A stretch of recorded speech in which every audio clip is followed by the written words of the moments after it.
The luxury boardroom fell silent the moment the homeless woman entered Adeyemi Balogun's secret password into the giant screen. Minutes earlier, security guards had dragged Adesimbo inside barefoot, while wealthy executives shouted that she was a thief who wanted to steal billions from Nigeria's most powerful company. Her little daughter clung tightly to her torn dress, trembling in fear. Then suddenly, hidden files began appearing one after another across the screen.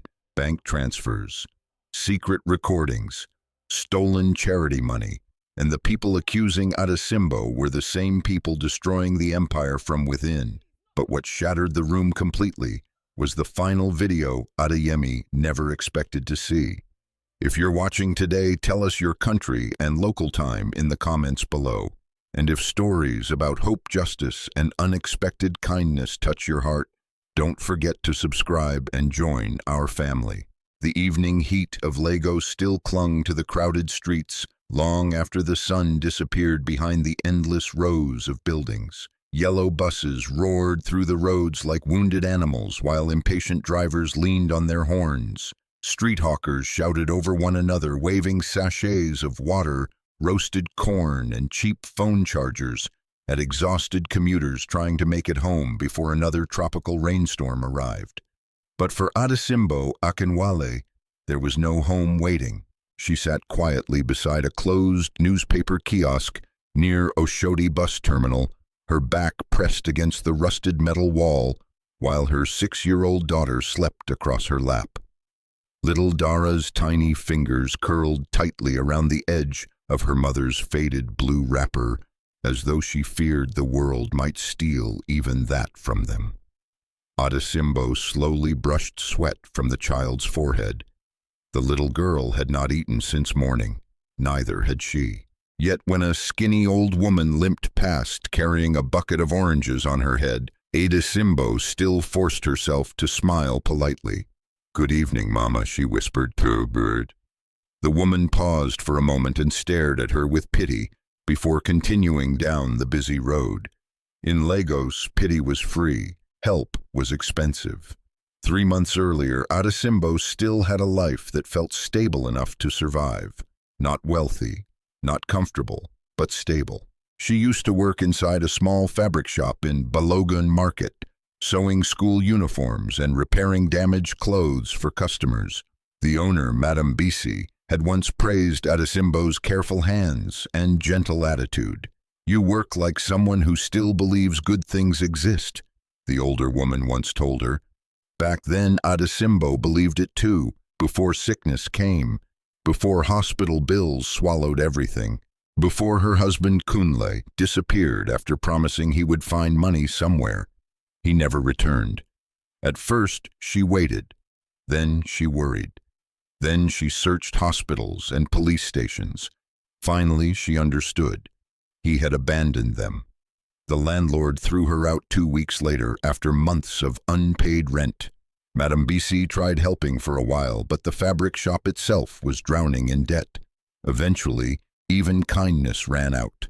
Now the kiosk beside Oshodi Road had become home.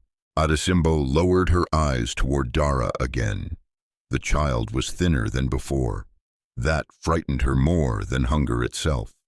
A loud burst of laughter suddenly exploded nearby.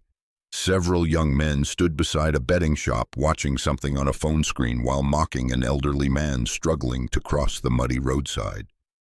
"Old fool," one shouted. "Go and die at home." The others laughed harder. The old man said nothing. His clothes looked surprisingly expensive beneath the dirt covering them, but exhaustion bent his shoulders heavily.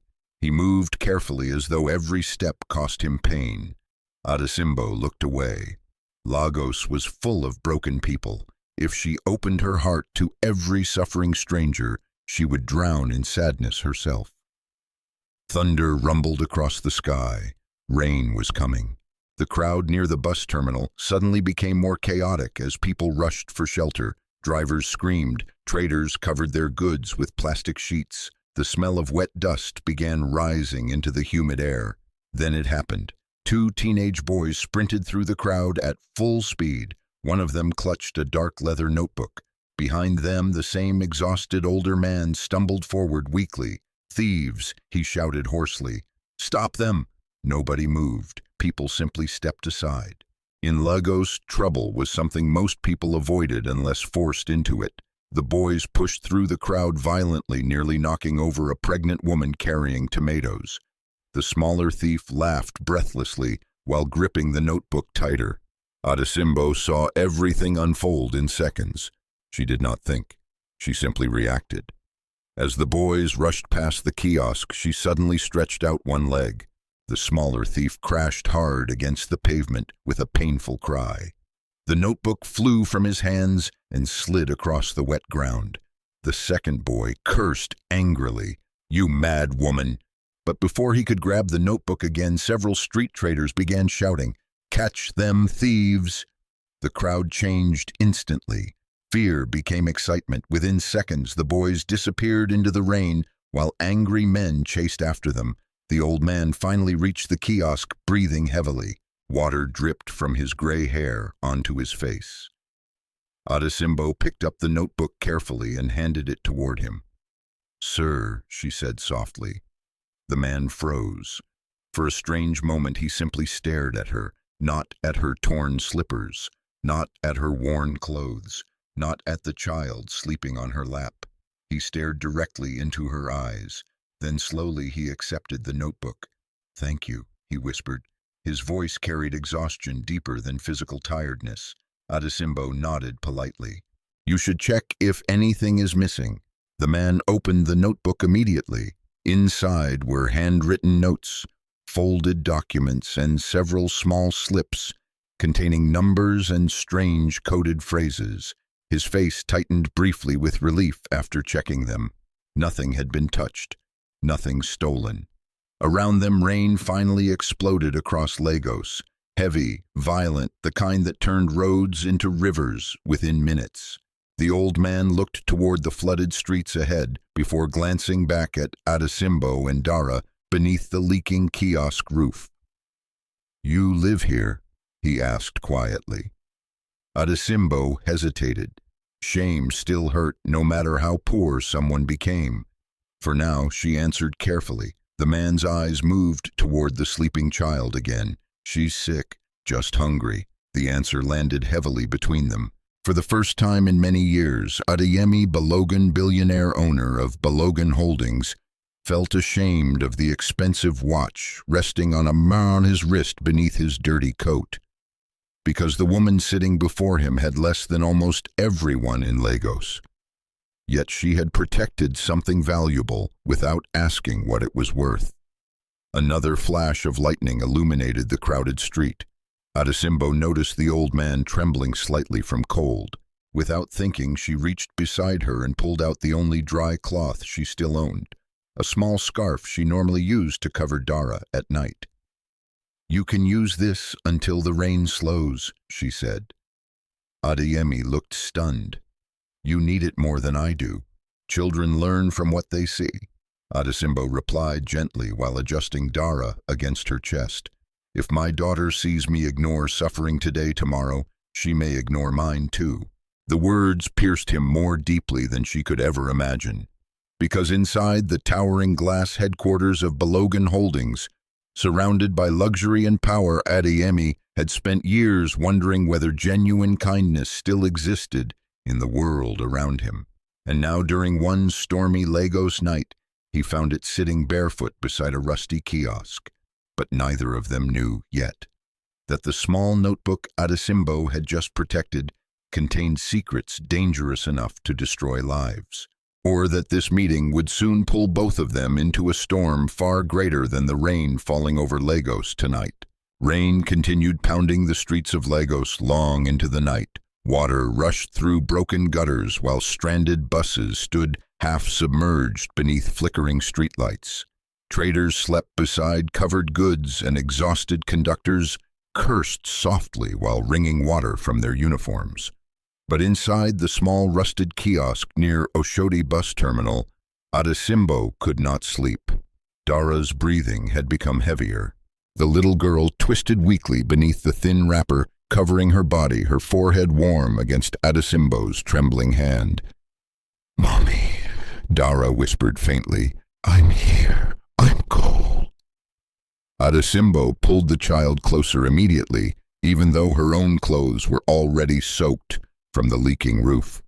She gently rubbed Dara's back while silently praying the fever would not worsen before morning. Across the road, lightning briefly illuminated the city, and for the first time that night, Adesimbo wondered whether the old man with the notebook had reached safety. She pushed the thought away quickly. Rich people usually survived. Poor people learned not to expect rescue. Several kilometers away, a black luxury SUV moved silently through the rain-covered streets toward Victoria Island. Inside the vehicle, Adeyemi Balogun sat quietly in the back seat, while his driver navigated flooded roads carefully. The leather notebook rested firmly in Adeyemi's hands. He had checked its contents 3 times already. Nothing missing, nothing disturbed. Still, his thoughts remained trapped on the woman beneath the kiosk. Her voice, her calmness, her refusal to ask for money. It disturbed him in ways he could not explain. "Sir," the driver asked carefully, "should I notify security that you've returned?" Adeyemi looked toward the rain-streaked window. "No," the driver hesitated. "Sir Mr. Fullerin has called 7 times already." That name immediately darkened Adeyemi's expression. Fullerin Adekunle had worked beside him for 6 years. Intelligent, polished, ruthless when necessary. Investors admired him because he solved problems quickly, but recently something about him felt wrong. Too many financial inconsistencies, too many delayed reports, too many hidden conversations ending when Adeyemi entered rooms. That was why the notebook mattered. Inside it were handwritten backup codes, private security details, and personal records. Adeyemi trusted nobody else to access digitally, not even Fullerin. Especially not Fullerin. "Take me home," Adeyemi said quietly. The SUV disappeared deeper into the wealthy district while thunder rolled across Lagos again. Meanwhile, back at Oshodi, dawn arrived slowly beneath gray skies. Adesimbo woke after barely sleeping 2 hours. Dara's fever remained, worse now. The little girl's lips looked dry. Fear immediately tightened inside Adesimbo's chest. "No," she whispered. She searched through the small nylon bag containing all their remaining belongings. 1 sachet of water, half a loaf of stale bread, 30 naira. Not enough for medicine, not enough even for transport to a clinic. Dara opened her eyes weakly. "Mommy." "Yes, my love, I dreamed about rice." The child smiled faintly before coughing hard against her chest. Adesimbo quickly turned away so Dara would not see tears forming in her eyes. Outside, Lagos was already awake again. Conductors screamed destinations. Engines roared. Footsteps splashed through puddles. Life moved forward without caring who survived. Adesimbo stood slowly and adjusted Dara onto her back using the wrapper cloth. She needed work, any work, cleaning, washing, carrying loads, anything. By mid-morning, exhaustion already weighed heavily on her body. 3 restaurants rejected her. A market woman refused to hire her after noticing Dara's fever. 1 boutique owner offered work only if Adesimbo left the child outside alone. She refused immediately. As afternoon approached, hunger sharpened into dizziness. Adesimbo sat briefly beneath a faded bus shelter while Dara slept against her shoulder. Nearby office workers laughed together while eating takeaway meals inside air-conditioned cars. Nobody noticed the homeless mother watching silently from across the road. Then suddenly, Madame Adesimbo looked up quickly. A young man wearing an expensive black suit jogged toward her while holding an umbrella. She immediately became cautious. The wealthy rarely approached women like her without hidden intentions. "Yes," she asked carefully. "Someone wishes to see you." Adesimbo frowned. "Who?" Before the young man answered, a familiar black SUV pulled beside the road. The back door opened slowly, and the older man from the rainstorm stepped out. Except now he looked completely different. Clean dark suit, luxury wristwatch, polished shoes. Authority surrounded him naturally. People nearby immediately began whispering. Some recognized him instantly. "Oh my God, that's Adeyemi Balogun." The billionaire Adesimbo froze completely. Her tired mind struggled to connect this powerful businessman with the exhausted stranger from the flooded streets. Adeyemi noticed the shock in her eyes. "You protected my notebook yesterday," he said gently. Adesimbo lowered her gaze quickly. "I didn't know who you were. That's exactly why I came back." The statement confused her. Around them, curious pedestrians slowed down openly to watch. A wealthy billionaire speaking calmly to a homeless woman was entertainment Lagos rarely offered. Adeyemi glanced toward Dara, sleeping weakly against Adesimbo's shoulder. "She looks worse." Adesimbo swallowed hard. "She has fever." "Has she seen a doctor?" Silence answered him. For several painful seconds, Adeyemi simply stared at the child. Then he looked back at Adesimbo. "Come with me." Fear immediately crossed her face. "I cannot. You think I want to harm you? I don't know what rich people want." The honesty almost made Adeyemi smile. Almost. Instead, he said quietly, "I owe you gratitude. You already thanked me." That notebook contained information powerful men would pay millions to access. Adesimbo blinked slowly. Millions. The word itself felt unreal. Adeyemi studied her expression carefully. No greed, no calculation, only confusion. "How much did you see inside?" he asked suddenly. Adesimbo thought for a moment. "Numbers. What else? Some codes. Do you remember any?" She shook her head immediately. "I was only making sure nothing fell into the water." Again, that answer unsettled him deeply. Most people would have looked. Most people would have taken photographs. Most people would have searched for opportunity. But this woman protected something valuable while carrying her sick child through hunger. Why Adeyemi suddenly realized he wanted to understand her, not out of charity, not guilt, something else, something human. Behind him, the suited assistant cleared his throat nervously. "Sir, the board meeting starts in 40 minutes. Adeyemi ignored him. Instead, he reached into his coat pocket and pulled out a business card. "My office address," he said softly, while handing it toward Adesimbo. "Come tomorrow morning." She hesitated before accepting it carefully. "I don't belong in places like that." "Neither did I once." The answer surprised even Adeyemi himself, because it was true. Long before wealth arrived, he remembered watching his own widowed mother struggle inside crowded Lagos markets, while powerful people ignored her suffering. Perhaps that was why yesterday disturbed him so much. Adesimbo reminded him of the kind of pain success had slowly removed from his daily sight. Suddenly, Dara began coughing violently again. Adesimbo panicked immediately. Adeyemi turned sharply toward his driver. "Open the car, sir, now!"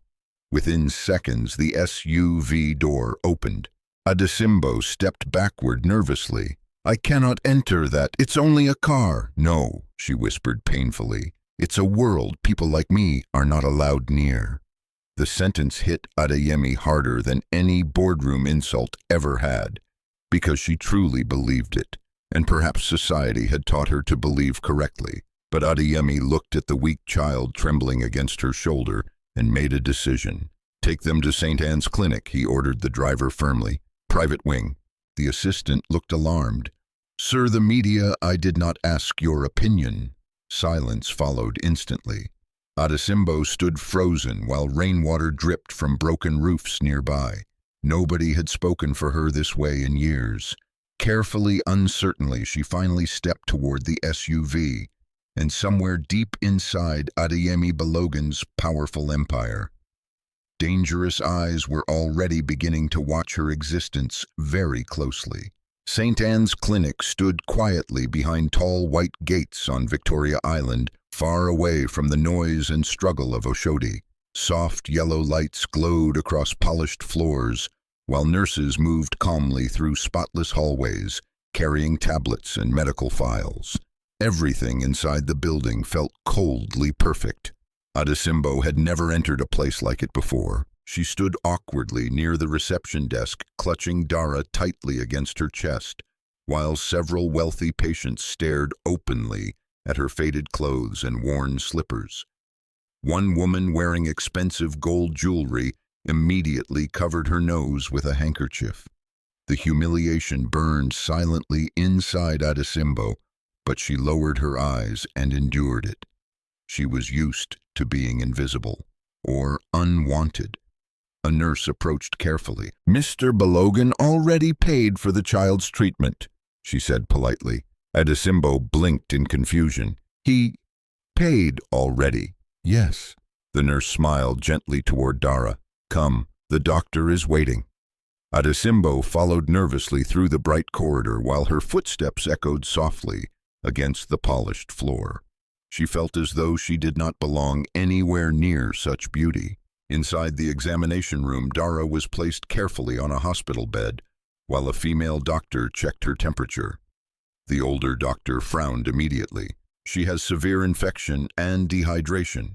Fear tightened inside Adesimbo's chest. "Will she be okay?" "She needs medication immediately, but you brought her in at the right time." At those words, Adesimbo nearly collapsed with relief. Quiet tears gathered in her eyes while she stroked Dara's hair softly. The child looked so small beneath the white hospital blanket, so fragile. For several minutes, the doctor continued examining Dara while nurses prepared injections and fluids. Adesimbo stood nearby, helplessly whispering prayers beneath her breath. Then suddenly the door opened again. Adesimbo Balogun entered quietly. The entire atmosphere inside the room shifted instantly. Nurses straightened. The doctor greeted him respectfully. But Adesimbo ignored everyone except the child lying weakly on the bed. "How is she?" he asked softly. "She'll recover," the doctor answered. "But they've been exposed to difficult conditions for too long." Those words lingered heavily in the room. Difficult conditions. Such clean words for suffering. Adesimbo looked toward Adesimbo again. She stood silently near the wall, almost embarrassed by gratitude itself. "You should rest too," he told her. "I'm fine. You're exhausted." "I've been more tired before." The answer carried no self-pity, only truth. Adesimbo studied her carefully. Even now, after receiving help, she did not beg, did not flatter him, did not try gaining sympathy. She simply protected her dignity with the little strength life had left her. And strangely, that honesty unsettled him more than greed ever could. A vibration interrupted the silence. Adesimbo checked his phone briefly. His expression darkened. "Excuse me." He stepped outside immediately. The moment the corridor doors closed behind him, his calmness disappeared. "What happened?" he asked sharply into the phone. On the other side, Folorine's voice sounded tense. "We have another breach attempt." Adesimbo's jaw tightened. "From where unknown server, but someone is targeting restricted charity accounts again." That immediately alarmed him. The charity division handled millions of naira meant for widows, orphanages, and emergency medical programs across Nigeria. Only a handful of senior executives had access, including Folorine. "Freeze all digital transfers," Adesimbo ordered coldly. "We already tried." "What do you mean, tried?" A pause followed. Then Folorine answered carefully. "Someone bypassed one of the secondary security layers." Adesimbo's expression hardened instantly. That should have been impossible. Unless somebody inside the company possessed private authorization details.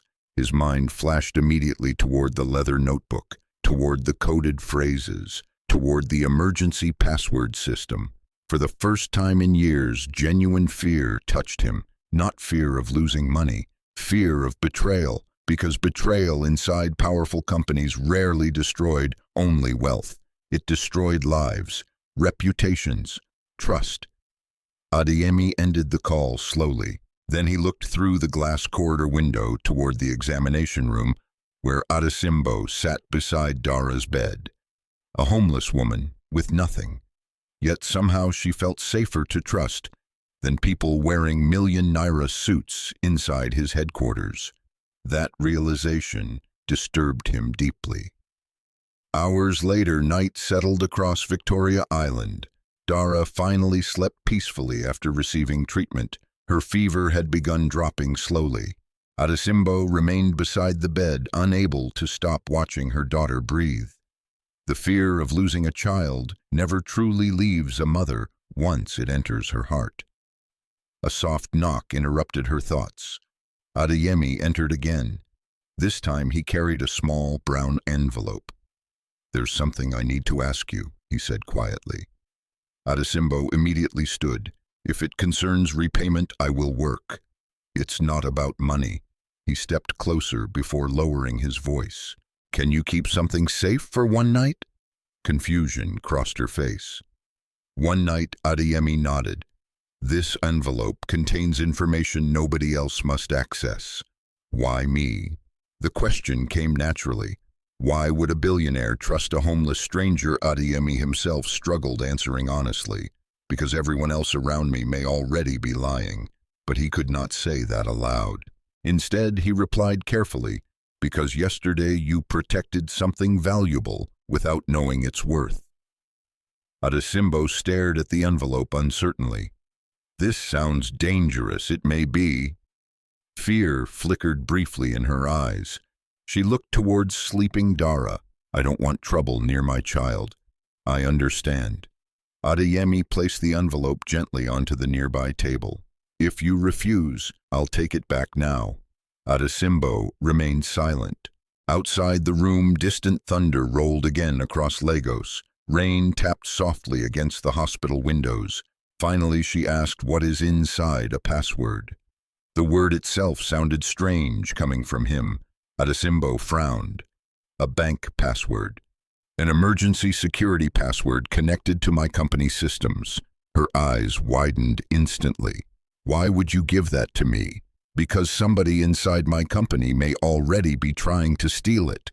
The truth hung heavily between them. Adesimbo stepped backward slightly. "No, no, sir. I cannot be involved in rich people's problems." "You already are." His voice softened. "And innocent people may suffer if the wrong person gets access." Those words changed everything. Innocent people. Adesimbo understood suffering too well to ignore that sentence. Still, fear remained visible across her face. "What if someone comes after me?" Adeyemi hesitated briefly before answering honestly. "That possibility exists." She looked down at the envelope again. A simple brown envelope. Yet somehow it suddenly felt heavier than anything she had ever touched. Finally, after a long silence, Adesimbo picked it up slowly.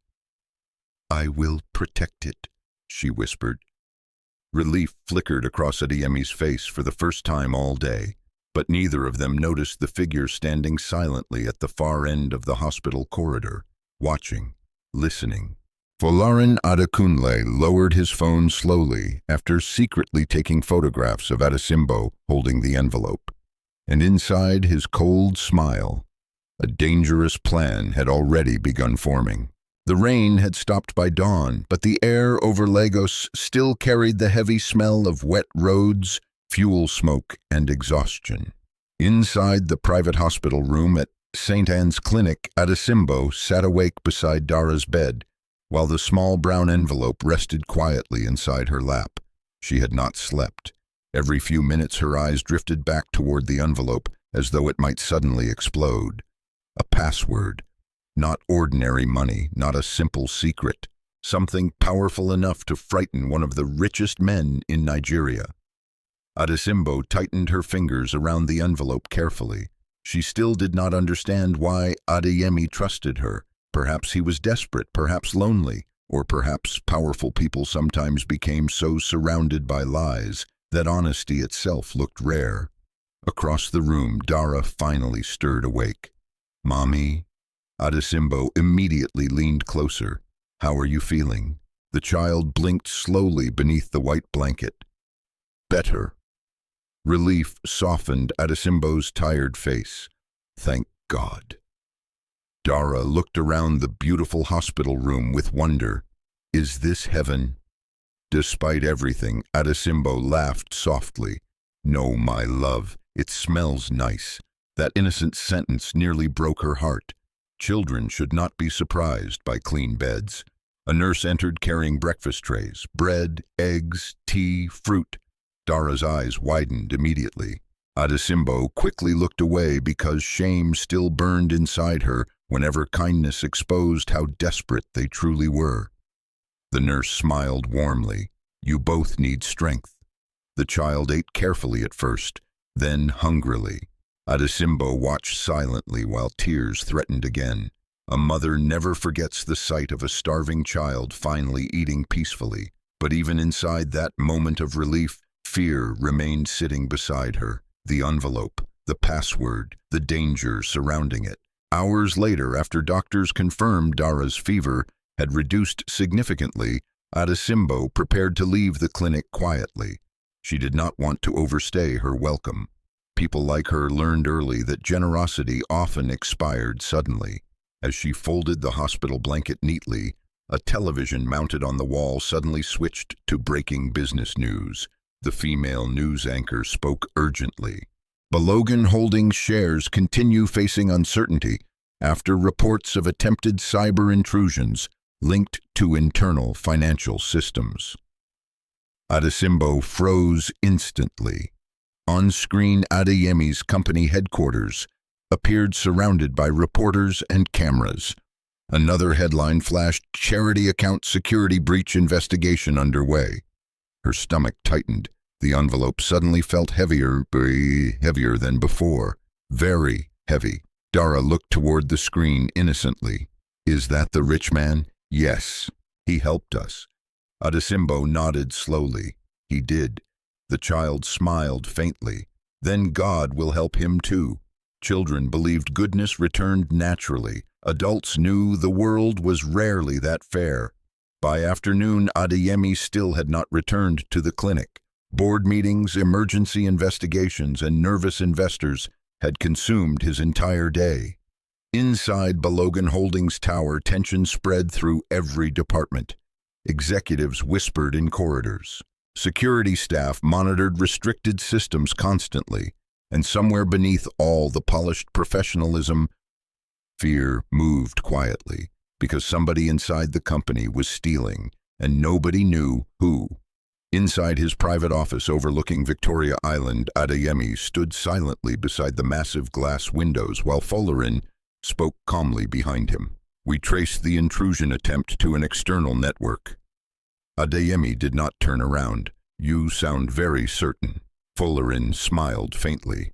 We must reassure investors. That is not what I asked.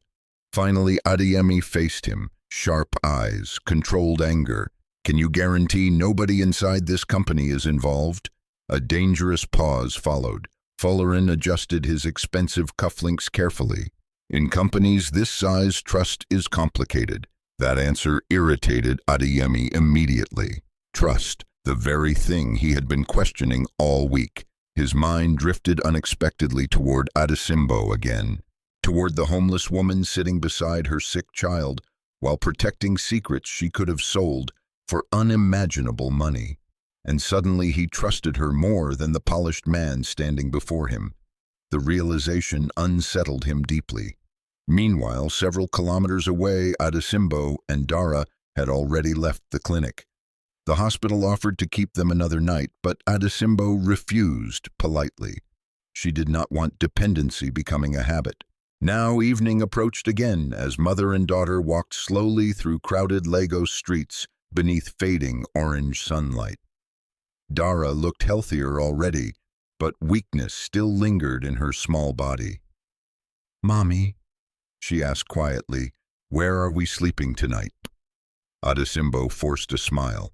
"We'll find somewhere." But inside, fear returned. The kiosk near Oshodi might already be occupied, and she still carried the envelope. She needed somewhere safe, somewhere invisible. As darkness slowly covered the city, Adesimbo finally found temporary shelter beneath the back awning of a closed electronics shop. Cardboard boxes lined the narrow space beside stacked plastic containers. not comfortable, but dry. Dara quickly fell asleep, curled against her side. Adesimbo, however, remained awake, staring at the envelope again. The temptation had begun growing slowly inside her, not greed, desperation. There was a difference. What if the password truly connected to money? What if just a small amount could change Dara's life forever?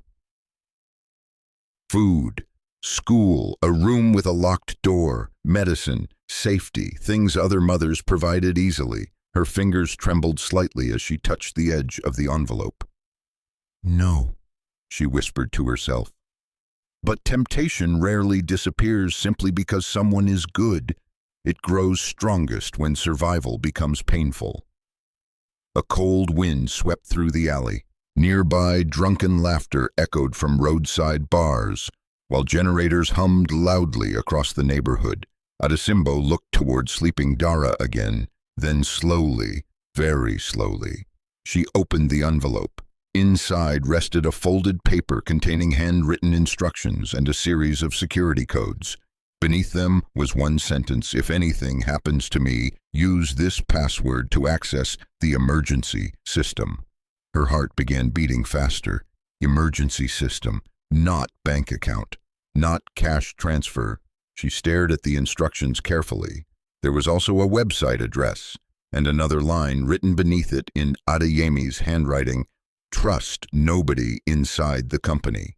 Fear immediately replaced temptation. This was bigger than money, much bigger. Suddenly, headlights swept across the alley entrance. Adesimbo panicked instantly and hid the paper beneath her wrapper cloth. A black vehicle slowed briefly nearby before continuing down the road. But she did not notice the man inside the car watching her carefully through tinted windows. Folarin Adekunle lowered his phone slowly after taking another photograph. This time, Adesimbo was clearly holding the opened envelope. A slow smile crossed his face. Perfect. Now he could build any story he wanted. Inside the alley, unaware she was already being hunted. Adesimbo looked back down at the paper one final time. Then something caught her attention. Tiny notification symbols flashed near the corner of the emergency website interface. Transfer alerts, unauthorized access attempts. Someone was trying to move funds right now. Adesimbo's breathing became unsteady. She remembered the television news, the charity accounts, the warning in Adeyemi's handwriting, and suddenly she realized something terrifying. The people trying to steal from Balogun Holdings might already be succeeding. The narrow alley behind the electronics shop suddenly felt smaller, hotter, dangerous. Adesimbo stared at the glowing warning notifications on the emergency system screen while her heartbeat pounded violently inside her chest. Unauthorized transfer request detected. Secondary charity account access in progress.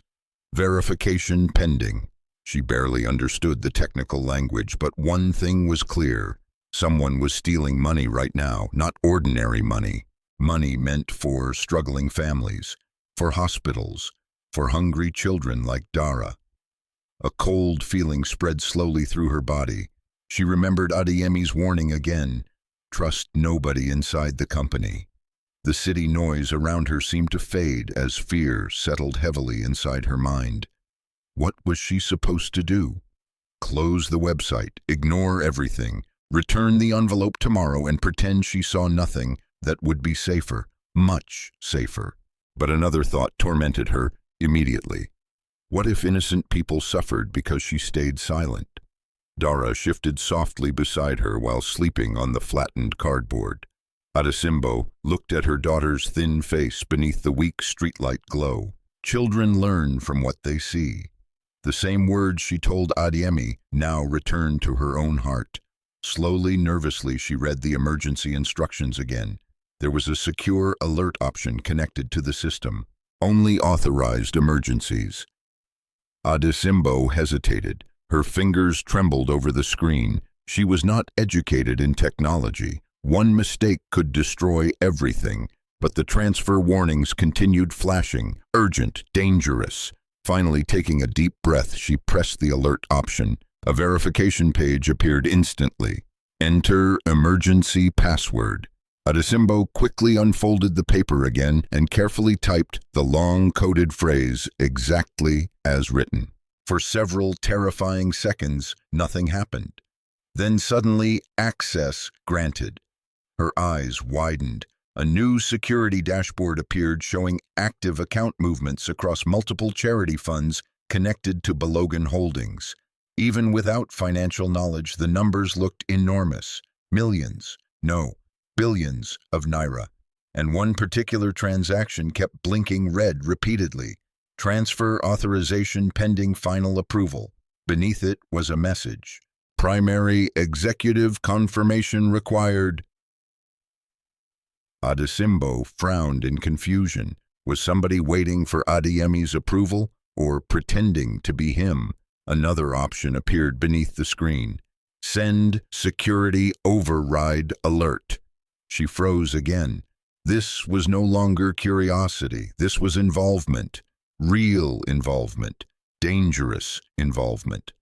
Far away on Victoria Island, inside the glowing glass headquarters of Balogun Holdings, the executive board meeting had already stretched past midnight. Senior directors argued openly across the massive conference table, while financial projections glowed on giant digital screens. Investors looked nervous. Lawyers whispered urgently. And at the center of it all, Adeyemi Balogun sat silently listening. His exhaustion was becoming visible now. He had not eaten all day. But deeper than physical tiredness was something worse, distrust. He no longer knew who around him was loyal. We need immediate public reassurance, one executive insisted loudly. The media already suspects internal compromise. Another director nodded. If donor confidence collapses, the foundation programs will suffer first. Across the table, Follerin remained calm, too calm. We should focus on controlling information, he said smoothly. Panic will damage the company more than the breach itself. Adeyemi studied him quietly. Something about Follerin's composure felt rehearsed tonight, almost prepared. Then suddenly, Adeyemi's private phone vibrated sharply against the table. He frowned immediately. Almost nobody possessed access to that secure line. The boardroom continued arguing while he checked the message. Emergency security override alert activated. Authorized through master password system. His entire body stiffened instantly. Only one person currently possessed that password, Adesimbo. The boardroom noise faded around him. Another message appeared immediately beneath the first unauthorized charity transfer in progress. Someone inside your company is using executive access. Adeyemi stood up so suddenly that chairs scraped loudly across the marble floor. The entire room fell silent. Follerin's eyes narrowed slightly. Sir, one director asked nervously. Adeyemi ignored them completely. Instead, he pressed another security application open rapidly. His face darkened instantly. The transfer alerts were real, and whoever initiated them possessed terrifyingly high-level access clearance. A clearance level available only to senior executives, including Follerin. The realization hit him hard. Slowly, he lifted his eyes across the boardroom table, directly toward Follerin. For one brief moment, neither man spoke, but something dangerous passed silently between them. Follerin recovered first. What happened? He asked carefully. Adeyemi's voice became ice cold. Somebody activated the emergency password system. Several executives looked confused. Only Follerin's expression changed slightly. A tiny change. But enough. You gave someone external access, Follerin asked. Apparently that person may have just protected this company. Tension immediately spread across the room. Follerin leaned back slowly. With respect, sir, trusting outsiders with company security sounds reckless. Adeyemi stepped closer to the digital screen displaying the charity accounts. No, he answered quietly. What sounds reckless is somebody inside this company trying to steal from widows and orphanages. Silence exploded across the boardroom. Nobody moved. Nobody breathed comfortably. Then suddenly one of the financial officers spoke shakily. The transfer attempt originated from executive clearance level. Another executive turned pale. That's impossible. But Adeyemi already understood the horrifying truth. The thief was close, very close. Meanwhile, back in Oshodi, Adesimbo still stared nervously at the system interface. A final message appeared: security alert successfully delivered. Then the screen went dark automatically. She exhaled sharply. Finished. Whatever happened next belonged to powerful people now, not her. Quickly, she folded the paper again and returned everything into the envelope carefully. Her hands still shook badly. She suddenly wanted distance from the entire situation. Distance from billionaires, from passwords, from danger. But deep inside, another fear had already begun growing. What if the people stealing discovered someone interrupted them? What if they traced the alert back to her? A soft sound interrupted her thoughts. Footsteps. Adesimbo looked up sharply. A man stood near the alley entrance, smoking quietly beneath the streetlight, watching her. The moment their eyes met, the stranger calmly dropped the cigarette and walked away. Fear crawled down her spine instantly. Had he seen the screen? Seen the envelope nearby? Dara stirred awake slowly. Mommy Adesimbo forced herself calm immediately. Yes, my love, I'm thirsty. She quickly reached for the sachet water beside them while trying to ignore the panic building inside her chest. Something was wrong. Very wrong. And across Lagos tonight, powerful people were already beginning to search for the mysterious person who activated the emergency override.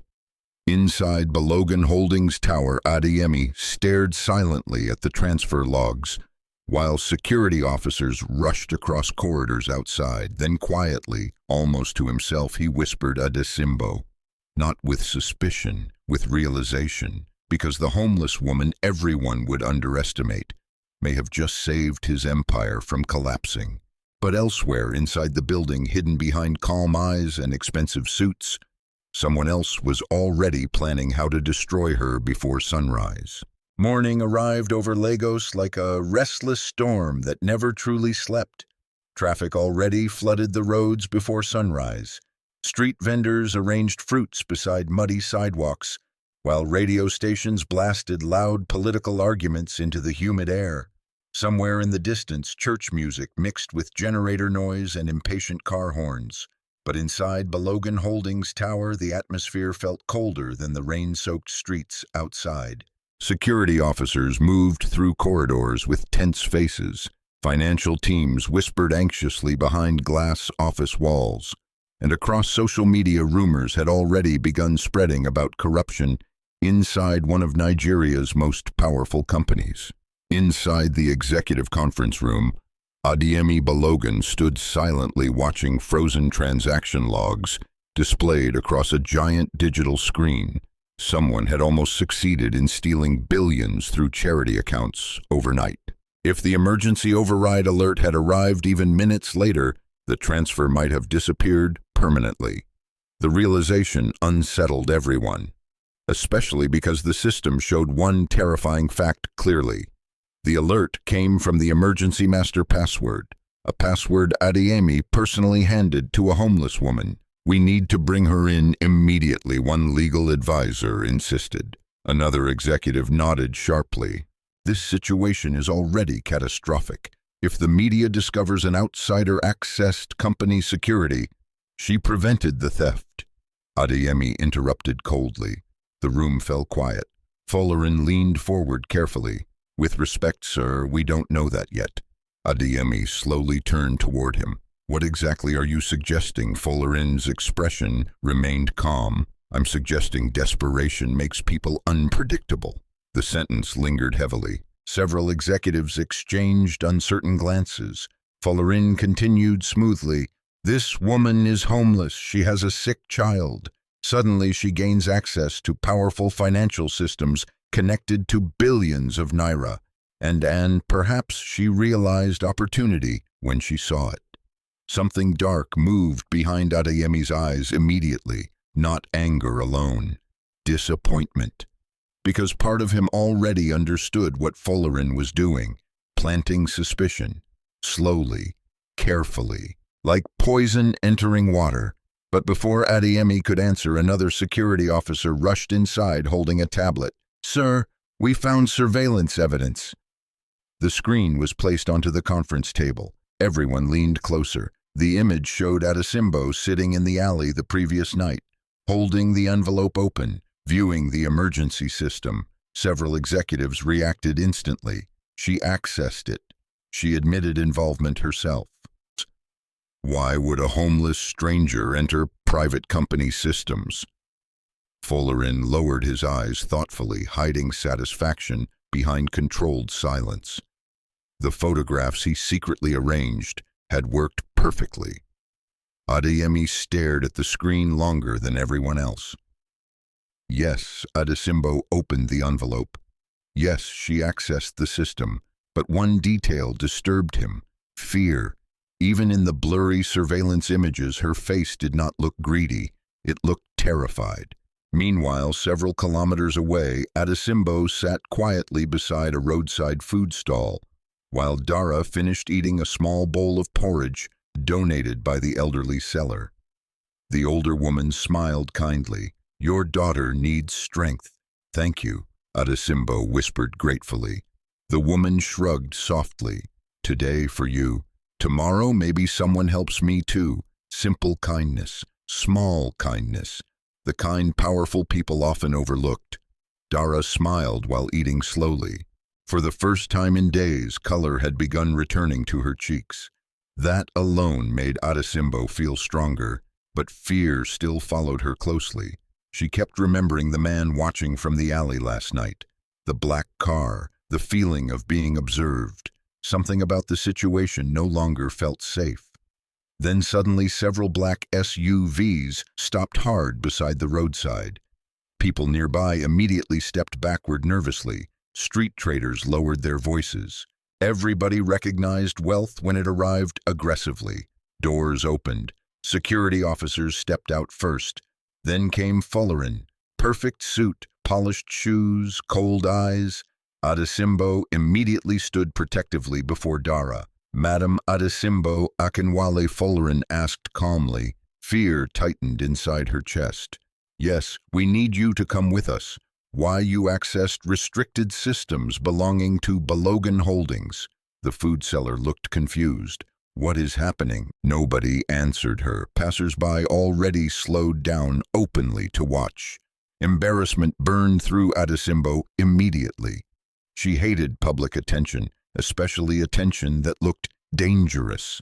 "I only sent a warning," she explained nervously. Someone was stealing enough. Folarin's voice became sharper.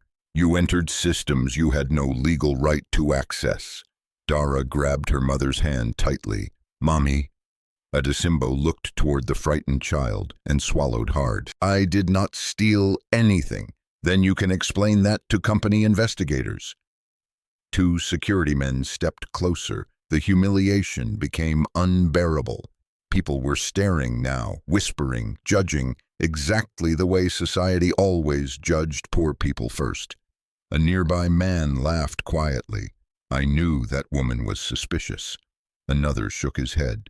"Poor people always become greedy when money appears." The words stabbed deeply because Adesimbo had heard versions of them her entire life. Poor automatically meant dangerous. Poor automatically meant dishonest. Dara suddenly burst into tears. "My mommy didn't do anything." That broke something inside Adesimbo immediately. She knelt before her daughter and held her face gently. "Listen to me," she whispered softly. "Do not cry, but they're angry. Look at me." The child sniffled painfully. Adesimbo forced calmness into her voice, despite the fear crushing her chest. "Truth does not stop being truth because rich people become loud." Even Folarin paused briefly after hearing that, but his expression hardened again quickly. "We're wasting time." Inside the black SUV, silence filled the air as they drove toward Victoria Island. Dara sat quietly against Adesimbo's shoulder while Lagos rushed past outside the tinted windows. Luxury stores, glass buildings, street children begging beside expensive cars. Two different worlds surviving beside each other without touching. Adesimbo felt sick, not from fear alone, from realizing she never should have entered this world. Rich people's problems came wrapped in danger. Ordinary people could not survive.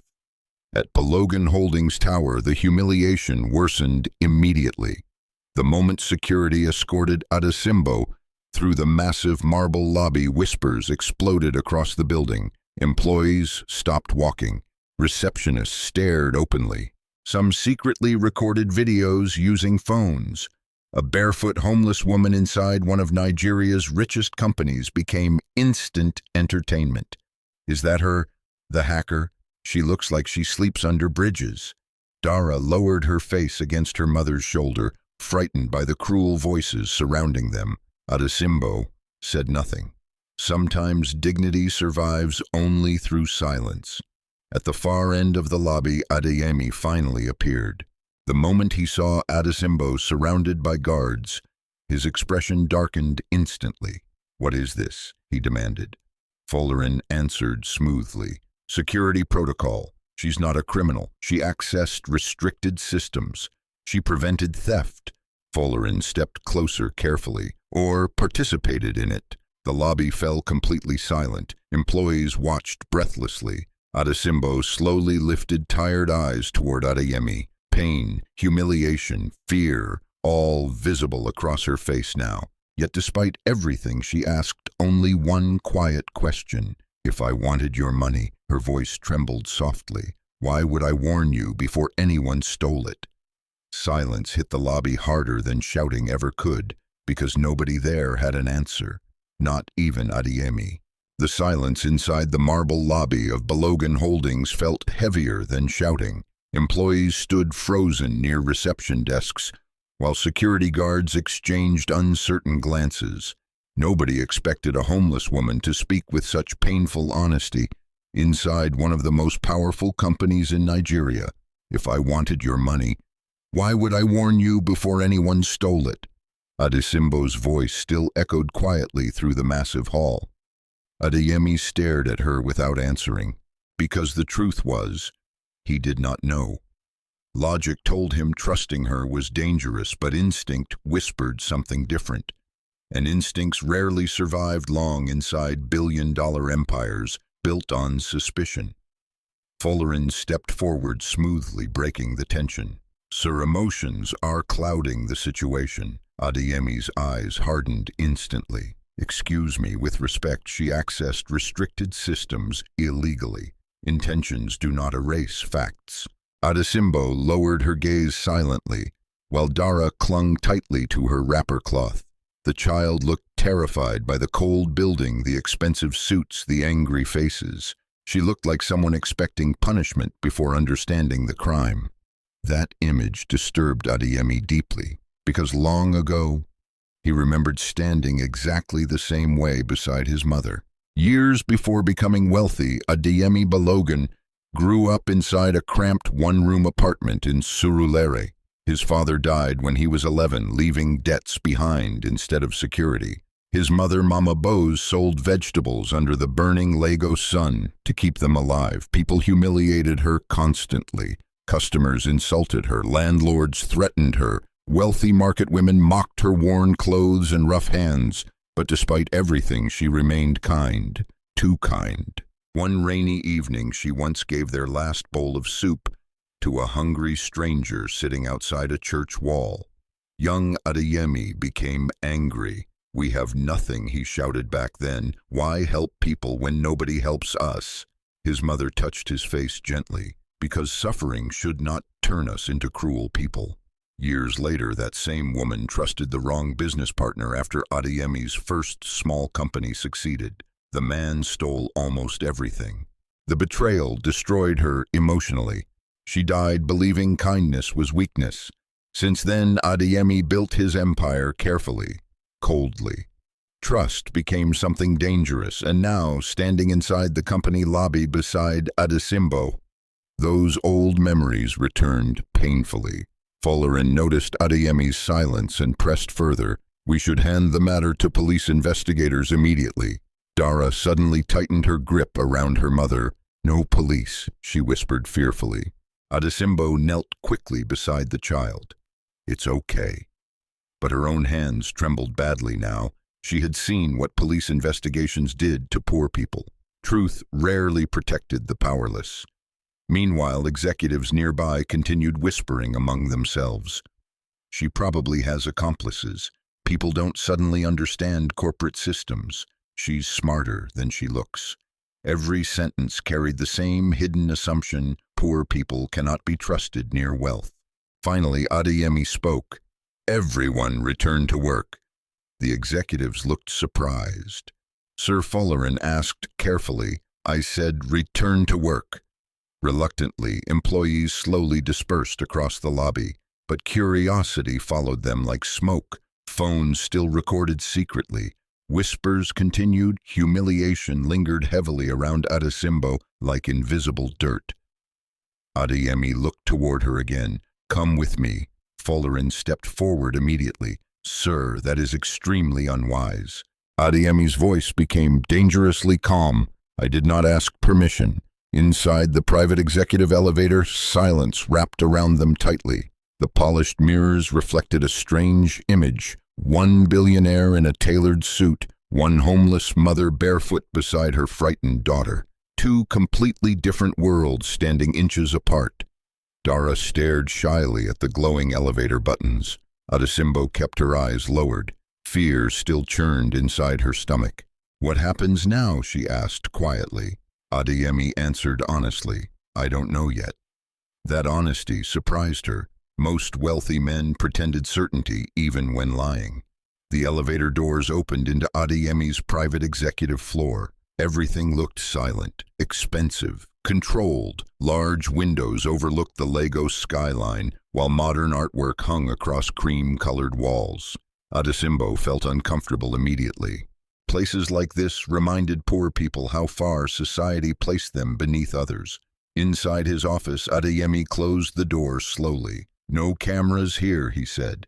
Adesimbo remained standing near the entrance. You think I stole from you. I think somebody inside my company is dangerous. That is not the same answer. Adeyemi looked at her carefully. She was right. Again. He exhaled slowly before walking toward the large window overlooking the city below. When you activated the emergency system, what exactly did you see? Adesimbo explained everything carefully. The transfer alerts, the flashing warnings, the emergency override option. Her fear, her hesitation. She even admitted opening the envelope despite promising only to protect it. I'm sorry, she whispered painfully. I know I should not have looked. Adeyemi remained silent for several moments. Then finally, if you had ignored the alerts, billions could have disappeared before morning. She looked confused. You are not angry. I'm angry somebody forced me into a situation where a homeless woman became more trustworthy than my executives. That sentence shocked even him after speaking it aloud. Adesimbo lowered her eyes again. I did not help because of money. I know. Then why do they hate me already? The question landed softly, but heavily. Adeyemi struggled answering because the truth sounded ugly. They fear embarrassment, he said finally. Powerful people become cruel when exposed. Outside the office, Folarin watched through the glass wall with growing frustration. This was dangerous, very dangerous. Adeyemi was beginning to emotionally trust Adesimbo. That could destroy everything. Quietly, Folarin pulled out his phone and sent a short message. Prepare the next step. Meanwhile, inside the office, Dara suddenly began coughing again. Adesimbo immediately rushed toward her. The child's face looked pale. Adeyemi frowned. She needs rest. We'll leave soon. You're not returning to the streets tonight. Adesimbo stiffened instantly. No, I cannot stay in rich people's houses. Why? Pain flickered across her face. Because poor people are always reminded they don't belong there. For a moment, nobody spoke. Then unexpectedly Dara whispered weakly, "Mommy, I'm tired." Those words broke the argument immediately. Adesimbo closed her eyes briefly. Exhaustion finally defeated pride. Adeyemi pressed the intercom button calmly. "Prepare the staff apartment in the East Wing." Outside the glass office, Fullerin's expression darkened instantly after hearing those words, because allowing Adesimbo into the Balogun estate created something dangerous: proximity, and proximity creates trust. Meanwhile, somewhere deep inside Balogun Holdings' financial servers, hidden transfers were already being quietly erased before investigators could fully trace them. The real criminals were moving faster now, and neither Adeyemi nor Adesimbo realized yet that saving the company once would soon place both their lives in even greater danger. The Balogun estate looked nothing like the Lagos Adesimbo knew. Tall palm trees lined the long private driveway, while soft golden lights illuminated polished stone walkways. Security gates opened silently. Fountains sparkled beneath the night sky. Everything felt carefully designed to keep ugliness far away from hunger, far away from fear, far away from people like her. Adesimbo sat quietly inside the SUV while Dara slept against her shoulder. The child looked peaceful for the first time in weeks, but Adesimbo herself could not relax. Luxury frightened poor people in ways the wealthy rarely understood, because every beautiful thing carried a silent reminder: you do not belong here. When the car finally stopped beside the East Wing staff quarters, several domestic workers standing nearby immediately turned to stare. Their eyes traveled slowly over Adesimbo's faded wrapper, her worn slippers, her tired face, and finally toward little Dara, sleeping in her arms. One maid whispered something beneath her breath. Another laughed quietly. Adesimbo pretended not to notice. Pretending became survival long ago. A middle-aged housekeeper approached with controlled politeness. "My name is Mrs. Akinwale," she said. "Sir instructed us to prepare a room." "Thank you," Adesimbo answered softly. Mrs. Akinwale nodded, but suspicion lingered visibly in her eyes. "This way." Inside, the staff apartment looked larger than any place Adesimbo had ever lived.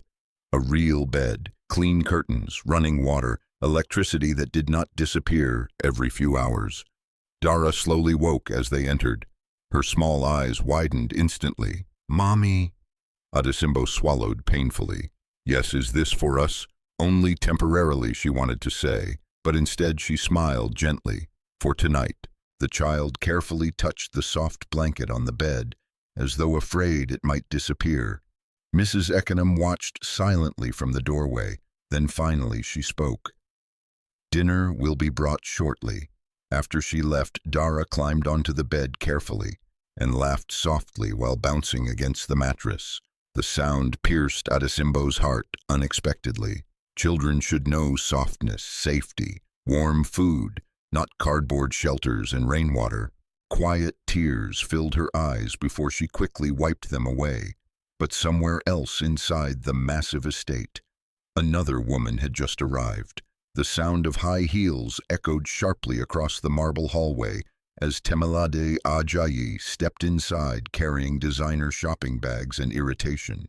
Beautiful, elegant, educated in London, Temilade moved through wealthy spaces naturally because she belonged there, or believed she did. "Where is Adeyemi?" she asked one of the staff immediately. "In his office wing, madam." Temilade frowned. "He ignored my calls again." The staff member lowered his eyes carefully. Before anyone could answer further, another maid whispered nervously near the staircase. "Did you hear? The homeless woman is staying in the East Wing." Temilade stopped walking instantly.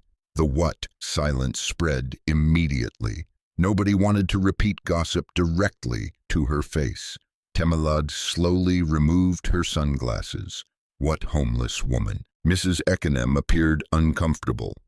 "Sir brought someone from the company situation." "What company situation?" The hesitation told Temilade enough already, and immediately jealousy sharpened inside her chest. not romantic jealousy alone. Control. Temelaide hated surprises around Adeyemi, especially women. 10 minutes later, she stood outside the East Wing apartment watching through the slightly open curtains. Inside, Adesimbo sat beside Dara while helping the child eat rice slowly from a tray left by the kitchen staff. Simple, quiet, nothing inappropriate, yet Temelaide's expression hardened instantly because poor women threatened wealthy women differently, not through beauty, through sympathy, and sympathy was dangerous around lonely men. "You must be joking," she muttered coldly. At that exact moment, Adeyemi approached from behind. "She's not what you think." Temelaide turned sharply. "And what exactly should I think a woman who helped me?" Temelaide crossed her arms. "You brought a homeless stranger into your estate. She saved the company from serious damage. She illegally entered your systems. She warned us before the transfer completed." Temelaide stared at him carefully, then quietly asked, "Do you trust her?" The question lingered heavily, too heavily, because Adeyemi did not answer immediately. Temelaide noticed, and that silence frightened her more than words. "You barely know this woman," she said softly. Adeyemi looked toward the apartment window where Dara now slept, curled beneath the blanket. Sometimes desperation reveals character faster than comfort does. Temelaide's eyes narrowed slightly. "That sounds emotional." "No, it sounds honest." The response irritated her immediately. For years, Temelaide carefully positioned herself inside Adeyemi's life. Investors admired her sophistication. The media loved them together. Their future marriage strengthened business influence, but emotional closeness that remained distant. Adeyemi respected her, yet some invisible wall always stayed between them, and now, suddenly, a homeless woman appeared, one he defended instinctively. Temelaide forced a small smile. "Well," she said smoothly, "I hope your mysterious new friend understands boundaries." Inside the apartment, Adesimbo noticed them standing outside through the curtains. Her stomach tightened instantly. Even from a distance, Temelaide radiated wealth and power effortlessly. Beautiful women like that rarely looked kindly at women like her. Adesimbo lowered the curtain quickly. She wanted invisibility again, nothing more. Hours later, night settled quietly across the estate. Dara slept deeply beside stuffed decorative pillows, bigger than anything she ever owned before. Adesimbo sat awake near the small dining table, staring at the brown envelope again. The entire situation still felt unreal, dangerous, fragile. A soft knock interrupted her thoughts. She opened the door carefully.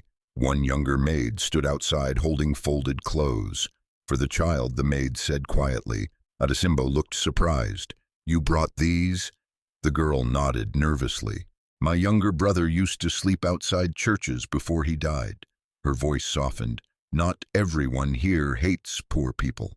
Before Adesimbo could answer, the maid hurried away quickly. Kindness again, unexpected, small, human. Adesimbo folded the clothes carefully, while emotion tightened inside her chest. But elsewhere inside the estate, another conversation was unfolding quietly. Temelaide sat across from Folarin inside the private garden lounge while soft jazz music played nearby. "You seem worried," Folarin observed calmly. Temelaide sipped wine slowly. "I dislike complications." Folarin smiled faintly. "Then we share the same problem." She looked at him carefully. "You believe she knows something. I believe she's becoming inconvenient." The sentence carried darker meaning beneath its calm tone. Temelaide leaned closer slightly. "Adeyemi is defending her. For now, you sound confident." Folarin's expression remained unreadable.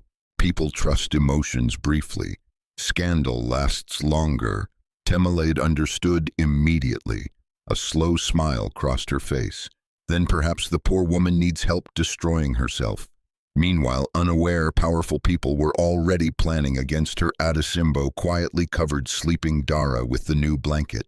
Then finally, after days of fear and exhaustion, She closed her eyes beside the child. But deep within Balogun Holdings, hidden evidence continued disappearing silently. And somewhere in the darkness of Lagos, another unauthorized transfer was already preparing to move. Morning sunlight spread softly across the Balogun estate, reflecting against tall glass windows and perfectly trimmed gardens. For most people living there, the day began with comfort. Fresh coffee, warm showers, drivers waiting beside luxury vehicles. But inside the East Wing apartment, Adesimbo woke suddenly from restless sleep, confused for several seconds by the softness beneath her body. Then reality returned. The estate, the company scandal, the envelope, danger. Beside her, Dara still slept peacefully wrapped in the clean blanket. The child looked healthier now, and that alone made every uncomfortable moment worth enduring.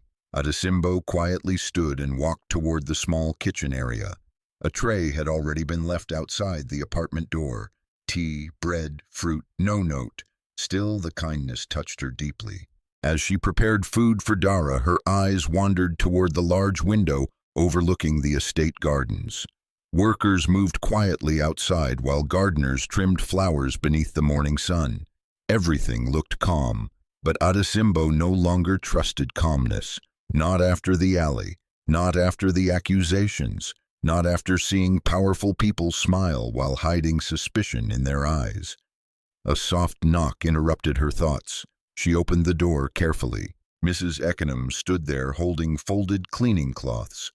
"The main house needs temporary assistance this morning," the older woman said. "One of the staff called in sick." Adesimbo blinked in surprise. "You want me to work?" Mrs. Akinwale hesitated awkwardly. "Sir said you should rest, but some people are uncomfortable with you staying here without contributing." The message underneath the words was obvious. Some people already believed she was using Adeyemi's generosity. Adesimbo nodded immediately. "I can work." Perhaps working would help silence whispers. Perhaps it would help her feel less like an unwanted guest. 2 hours later, Adesimbo moved quietly through the massive mansion, carrying fresh towels and cleaning supplies. The size of the estate still overwhelmed her. Large paintings hung across marble walls. Crystal chandeliers glowed above polished staircases. Rooms existed only for entertainment. Luxury-filled spaces most poor families could survive inside for years.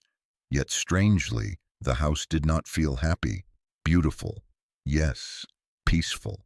No. Staff members spoke carefully. Doors remained closed. Even laughter sounded restrained. Money protected comfort, not warmth. As Adesimbo cleaned quietly, several workers continued watching her with open curiosity. One younger maid approached carefully. "Are you really the woman from the company scandal?" Adesimbo paused briefly. "I don't know what people are saying." The maid lowered her voice. "They say you almost stole billions." Another cleaner nearby scoffed softly. "Or maybe she saved the company." The first maid shrugged. "Rich people never bring poor strangers home unless something serious happened." Adesimbo returned silently to her work. She was tired of defending herself, tired of being examined like a suspicious object instead of a human being. Eventually, Mrs. Akinwale handed her another assignment. "Take these files to Mr. Balogun's private office." Adesimbo froze slightly. The office. Part of her wanted distance from anything connected to company systems now, but refusing would attract more suspicion. Quietly, she accepted the documents and headed upstairs. Adeyemi's office stood at the far end of the west corridor overlooking the gardens. The door remained slightly open. Inside, nobody was there. The large desk held stacks of reports, digital tablets, and financial folders spread across polished wood surfaces. Adesimbo stepped inside carefully and placed the files down. Then she noticed something strange. Several printed documents already lying on the desk carried labels connected to the same charity accounts she saw during the emergency alerts. Children's hospital funding, widow support programs, emergency food relief accounts. Numbers covered the pages, large numbers. transfer records, approval signatures, and suddenly, Adesimbo noticed inconsistencies, small at first, but obvious once seen. Some amounts listed on printed reports differed from totals she remembered flashing on the emergency system screen, not dramatically, just enough to hide inside complicated paperwork. Her stomach tightened. She leaned closer carefully. Another document contained payment approvals sent toward shell organizations with unfamiliar names. Yet the approval signatures looked nearly identical. Too identical, like copies. Adesimbo's heartbeat slowly increased. Something was wrong here, very wrong. Before she could think further, footsteps approached suddenly. She stepped back immediately just as Adeyemi entered the office. Both froze briefly. "You're cleaning?" he asked. Adesimbo nodded awkwardly. "I did not want people thinking I came here for free." Something painful crossed Adeyemi's face. Nobody should need to earn basic dignity through labor after surviving homelessness. Then he noticed the papers in her hands. "What is it?" Adesimbo hesitated. Should she speak or remain silent and avoid further trouble? But silence already nearly destroyed the charity accounts once. Carefully, she held up one page. "These numbers..." Adeyemi frowned slightly. "What about them? I think they don't match." His expression sharpened immediately. "What do you mean?" Adesimbo pointed carefully toward several approval columns. "I saw similar numbers during the emergency alerts. But some totals are different here." Adeyemi walked closer instantly. Together, they reviewed the files across the desk. The deeper he looked, the darker his face became. Because she was right. Subtle adjustments, tiny changes. Amounts divided across multiple charity accounts, small enough to avoid quick detection, but together massive. Someone had been quietly draining money for months, and whoever organized it understood corporate auditing extremely well. Adeyemi slowly lowered the papers. Whoever did this expected nobody to notice. Adesimbo looked uneasy. "I should not have touched the documents." "No," Adeyemi said quietly. "You may have just found something my entire finance department missed." Before she could answer, another voice suddenly interrupted from the doorway. "How interesting."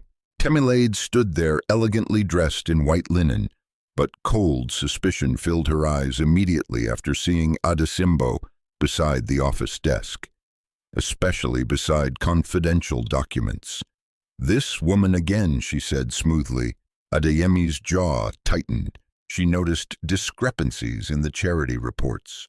Temilade smiled faintly. "How convenient." Adesimbo immediately stepped backward. "I was only delivering files." "Of course." The tone carried clear accusation beneath the politeness. Temilade walked slowly into the office and picked up several papers, then casually asked, "And how exactly does a homeless woman suddenly understand corporate finance irregularities?" Silence followed, because the question sounded reasonable, dangerously reasonable. Adesimbo lowered her eyes. "I only noticed differences." Temilade looked toward Adeyemi carefully. "She's becoming deeply involved in sensitive company matters. She already helped stop one theft, or learned enough to hide another." The words hit sharply. Adeyemi's expression hardened instantly. "Enough." But Temilade continued calmly. "You're emotionally invested now. That makes you vulnerable." Adesimbo quietly stepped toward the door. "I should leave." "No," Adeyemi said immediately, but the damage was already done. Once again she felt the same truth society always forced upon poor people, even when helping. They remained suspects first. After Adesimbo finally exited the office, Temilade's expression changed completely. No softness remained now, only calculation. "She is dangerous," she said coldly. Adeyemi stared silently at the altered documents. "No," he answered quietly. "The dangerous people are the ones stealing from hungry children." But somewhere else inside Balogun Holdings, Folarin had already received a message informing him that Adesimbo was now examining financial documents directly connected to the hidden theft network. And for the first time since she entered their world, the conspirators began seriously discussing whether the homeless woman needed to disappear permanently. Rain clouds gathered heavily above Lagos again by late afternoon. Dark shadows rolled across Victoria Island while distant thunder echoed beyond the skyline. Inside Balogun Holdings Tower, however, the storm already raging had nothing to do with weather. It was fear hidden behind expensive suits and polished smiles. Inside his office, Adeyemi sat alone, reviewing financial records for the third straight hour. Every document Adesimbo noticed revealed more disturbing patterns. Money disappearing in fragments, charity funds rerouted through shell organizations, approval signatures manipulated carefully enough to survive basic audits. Someone inside the company had been stealing for a long time, and the deeper Adeyemi investigated, the narrower the circle became. His eyes slowly lifted toward one particular authorization trail, Folarin Adekunle. Again and again and again. A sharp knock interrupted his thoughts. "Come in." Temilade entered first. Folarin followed behind her calmly. The moment Adeyemi saw them together, tension immediately tightened across the room. Temilade crossed her arms elegantly. "We need to discuss the woman." Adeyemi's expression hardened. "Her name is Adesimbo. That is not the point. It is exactly the point." Folarin stepped forward smoothly before the argument escalated. "Sir, we completed additional internal tracing." He placed a tablet onto the desk. Adeyemi looked down slowly. Then his face darkened instantly. "Bank transfer logs, hidden account activity, emergency system access timestamps, and at the center of it all, Adesimbo's authorization trail." His jaw tightened. "What is this?" Folarin answered carefully. "The system shows the emergency password was used to create temporary rerouting access. That proves nothing." Combined with her unauthorized system entry, Folarin lowered his voice. "It proves opportunity." Temilade sighed softly. "Adeyemi, you are allowing emotions to blind you." The words irritated him immediately, but before he could answer, another file appeared on screen. A hidden account containing several million naira, created only hours after the emergency system activation, registered under a false identity, yet linked through temporary routing access. Silence swallowed the room. Even Adeyemi struggled speaking now, because the evidence looked terrifyingly convincing. Folarin watched him carefully. "We also recovered surveillance from the alley." Another image appeared, Adesimbo holding the opened envelope, studying the codes. "Alone." Temilade shook her head slowly. "She played you perfectly." "No," Adeyemi muttered quietly, though uncertainty had finally entered his voice, and uncertainty was dangerous, very dangerous. Meanwhile, inside the East Wing apartment, Adesimbo sat beside Dara, helping her practice reading simple English words from an old children's book one of the maids donated earlier. The little girl smiled proudly. "Beautiful, that's right," Adesimbo whispered warmly. Dara pointed toward another word carefully. "Family." Adesimbo's expression softened painfully. Family. Once that word felt safe. Now it felt unfinished. Suddenly, loud footsteps approached outside. The apartment door burst open hard enough to startle Dara immediately. Security officers entered first. Behind them stood Folarin, cold, controlled, victorious. Adesimbo rose instantly. "What happened?" Folarin's voice remained calm. "You need to come with us again." Fear returned immediately. "Why, this time the situation is more serious." Dara grabbed her mother tightly. "No." Adesimbo looked confused. "I already told you everything." Folarin stepped closer. "And yet millions of naira have now been traced through access connected to your emergency authorization." Shock emptied the color from her face. What one officer placed printed documents onto the table. Bank records, account numbers, transfer logs. Adesimbo stared at them helplessly. I don't understand any of this. Perhaps you'll understand better downstairs. Within minutes, they escorted her back through Belogan Holdings Tower, again, but this time felt worse, much worse, because rumors already spread faster than truth ever could. Employees openly whispered as she passed, "That's the thief. She stole charity money." Imagine pretending to be innocent. Phones recorded secretly again. Some workers smirked openly now, others looked disgusted, and once again poverty itself became evidence against her. Inside the main conference hall, senior executives already waited. Legal teams, security officers, finance directors, even external auditors. At the center stood Adeyemi, but something had changed in his eyes now. Doubt. That frightened Adesimbo more than shouting ever could. Dara clung tightly beside her mother while the child's frightened eyes moved across unfamiliar faces. Folarin placed the documents onto the massive conference table dramatically. Temporary rerouting accounts created through emergency authorization access. An auditor adjusted his glasses nervously. The funds were intercepted before full withdrawal, but the routing path exists. Another executive spoke coldly. So the woman tried stealing from the same charity accounts she claimed to protect. Adesimbo shook her head immediately. "No, I never created anything." Folarin looked almost sympathetic. "Then perhaps someone manipulated the systems while using your access. That is exactly what I said from the beginning, but you alone possessed the password." Silence followed, because technically, he was right. Adesimbo turned desperately toward Adeyemi. "You know I didn't do this."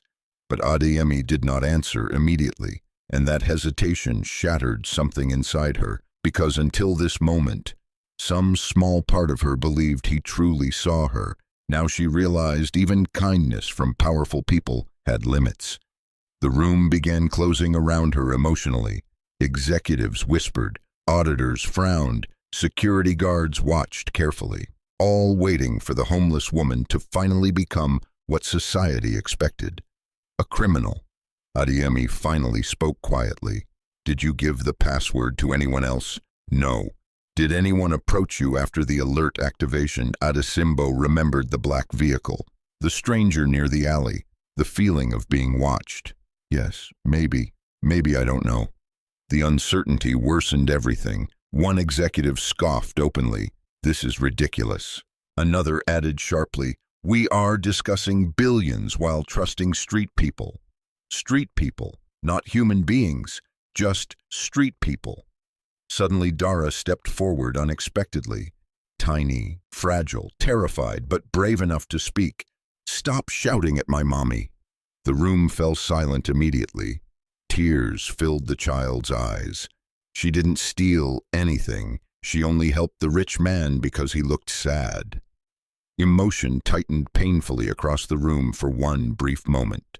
Even some auditors looked uncomfortable now, but Folarin quickly stepped forward again. "Children often believe what parents tell them." That sentence broke Adesimbo completely. Not loudly, quietly. The kind of heartbreak poor people carry silently because dignity is the last possession nobody should take. Slowly she lowered her eyes, then finally whispered, "No matter what I do, you already decided who I am." Adeyemi felt those words deeply, too deeply, because somewhere inside himself, he feared she might be right. And while the conference room drowned in suspicion and accusation, the real criminals sat hidden safely within the same building, watching, waiting, and preparing the next step that would destroy Adesimbo completely. The rain finally came just after midnight. Heavy, violent, the kind of Lego storm that swallowed streets whole and turned headlights into blurred ghosts moving through water. Inside Belogan Holdings Tower, however, the coldest storm had already happened hours earlier, and Adesimbo stood directly at its center. The conference room slowly emptied after the accusations ended. Executives gathered documents while auditors whispered among themselves with grim expressions. Nobody apologized. Nobody defended her, not even Adeyemi. That silence wounded more deeply than open insults. Adesimbo stood near the doorway holding Dara's hand, while security officers waited nearby. The little girl looked exhausted and frightened. Finally, Adeyemi approached slowly. "Adesimbo." She lifted tired eyes toward him. For the first time since meeting him beside the Oshodi kiosk, she no longer looked at him with cautious gratitude, only disappointment. "You think I stole from you?" she said quietly. Adeyemi hesitated, and that hesitation answered everything. Adesimbo lowered her head slowly. "I understand now. No, listen, but I want to ask one thing before we leave." Her voice remained calm, too calm, the kind of calm created when pain becomes heavier than anger. If a rich man makes a mistake, people call it pressure. She swallowed hard. When a poor woman is accused, people call it proof. The word struck him sharply. But before Adeyemi could respond, Folarin interrupted smoothly. For everyone's safety, they should leave the estate tonight. Dara immediately tightened against her mother. "Mommy!" Temelad crossed her arms silently near the window. Nobody openly objected, because once suspicion attaches itself to poverty, people stop seeing humanity. Adeyemi looked torn. Adesimbo noticed, but something inside her had already broken. "You don't have to force us," she whispered softly. "We were never meant to stay here." Without another word, she picked up the small nylon bag containing their few belongings and walked toward the exit with Dara beside her. Nobody stopped them, not even Adeyemi. Outside, rain exploded across the estate driveway while security lights reflected against wet marble. The guards escorted them to the front gate without cruelty, but without kindness either. By the time Adesimbo and Dara stepped back onto the flooded Lagos roadside, they were homeless again.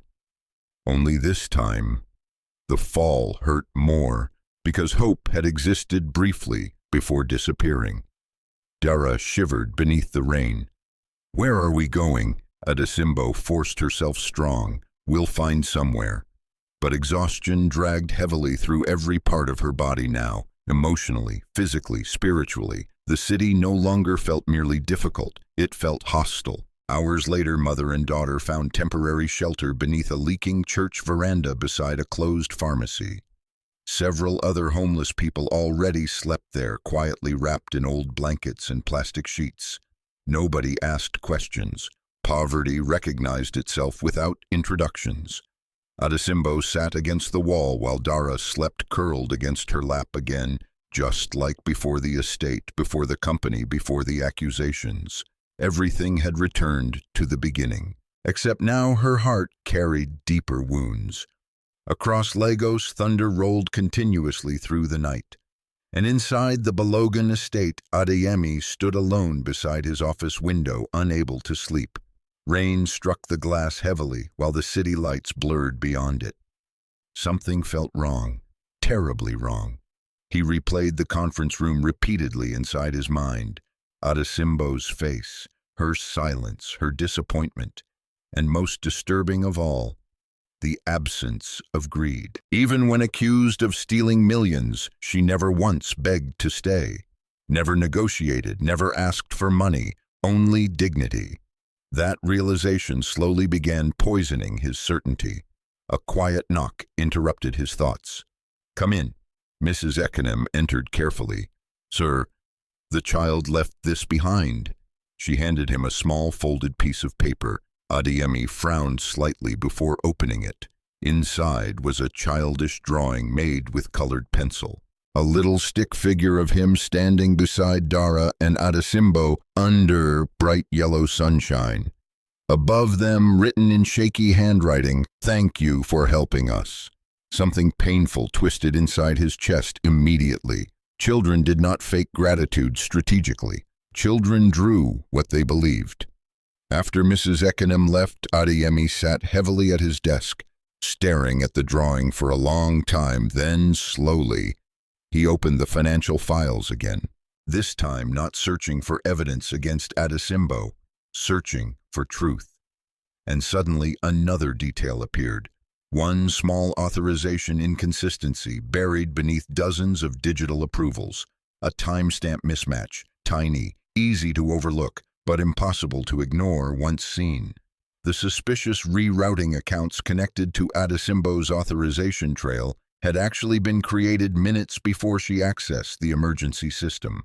Adeyemi froze completely. That should have been impossible, unless someone already planned framing her before the alert even happened. His heartbeat slowly accelerated. Then another realization hit him harder. Only somebody with deep internal system access could manipulate timestamps that precisely. Fullerin, or someone working closely beside him. Meanwhile, beneath the church veranda, Adesimbo suddenly woke from uneasy sleep after hearing footsteps nearby. She immediately pulled Dara closer protectively. An elderly man stood near the edge of the shelter holding an umbrella. Thin, gray-haired, security uniform. His eyes searched the darkness nervously before finding her. Madam Adesimbo. She stiffened instantly. Yes, the old man stepped closer carefully. I'm Baba Sekiru, night security at Balogun Holdings. Fear returned immediately. Why are you here? He lowered his voice. Because you are being framed. Adesimbo stared silently. The old guard looked around anxiously before continuing. I overheard things tonight. What things? People inside the company talking about transfer schedules and audit reports. His voice trembled slightly. They're planning something bigger during the international investor audit next week. Rainwater dripped loudly around them. Adesimbo's heart pounded harder. I don't understand. They blamed you because they needed distraction. Baba Sekiru leaned closer. But the real theft hasn't happened yet. Those words chilled her completely. What theft? The final transfer. Silence swallowed the space beneath the church roof. The old man reached inside his jacket slowly and pulled out a folded paper. I copied this before security systems changed tonight. Adesimbo accepted it carefully. Rows of numbers covered the page. Dates, authorization codes. One line circled heavily in red: final consolidated transfer, investor audit day. They're moving everything during the audit, Baba Sekiru whispered, because nobody will notice immediately inside all the confusion. Adesimbo looked horrified. Why tell me this? The old guard's tired eyes softened painfully. Because poor people recognize each other's suffering. He swallowed hard. And because I watched that child thank the kitchen staff for bread like it was treasure. Tears filled Adesimbo's eyes unexpectedly, not from fear, from finally being believed. Before leaving, Baba Sekiru paused once more. One more thing. What? He looked directly at her. Be careful around Fullerin Adekunle. Then quietly the old guard disappeared back into the stormy Lagos night. Adesimbo stared down at the paper trembling in her hands, while Dara slept beside her, and slowly, terrifyingly, she realized this nightmare was far from over. The storm finally weakened just before dawn, leaving Lagos soaked beneath gray skies and flooded streets. Under the church veranda, Adesimbo sat awake while Dara still slept against her shoulder. The folded paper Baba Sekiru gave her remained clutched tightly inside her trembling hands. She had read the numbers repeatedly through the night. Still, most of it made little sense. But one thing was painfully clear. The real theft had not happened yet. And if nobody stopped it during the investor audit, billions meant for struggling families across Nigeria would disappear forever. Adesimbo closed her eyes briefly. She could walk away, forget everything, protect herself and Dara. No reasonable person would blame her after the humiliation she suffered, but every time she tried convincing herself to leave, another image returned. Children waiting for medicine funded through those charity programs.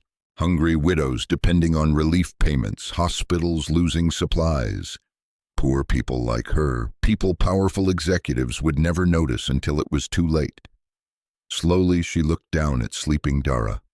What should I do? She whispered softly. The child stirred slightly before mumbling half asleep, help people. Adesimbo almost laughed through her tears. Children always answered difficult questions simply. By sunrise, Lagos had already become chaotic again. International investors arrived at Balogun Holdings from London, Johannesburg, Dubai, and Nairobi for the highly anticipated financial audit presentation. Luxury vehicles lined the front entrance while journalists crowded behind security barriers outside the tower. The media sensed scandal already. They just did not know how deep it reached yet. Inside the building, executives moved with carefully controlled smiles, while panic quietly poisoned the atmosphere beneath their professionalism. And at the center of it all stood Adesimbo Balogun, exhausted, distracted, suspicious of nearly everyone around him. He had barely slept. All night he kept replaying the timestamp inconsistencies he discovered after Adesimbo left the estate. The evidence no longer felt accidental. Someone manipulated the system deliberately, someone inside his inner circle. Yet proving it remained difficult. Follerin entered the executive preparation room, calmly adjusting his tie. Investors are ready. Adesimbo studied him silently. For years he trusted this man beside him. Now every word sounded calculated, every smile looked rehearsed. "We'll begin shortly," Adesimbo answered quietly. Follerin noticed the tension immediately. "You still doubt me. I doubt everyone right now. That includes your homeless friend."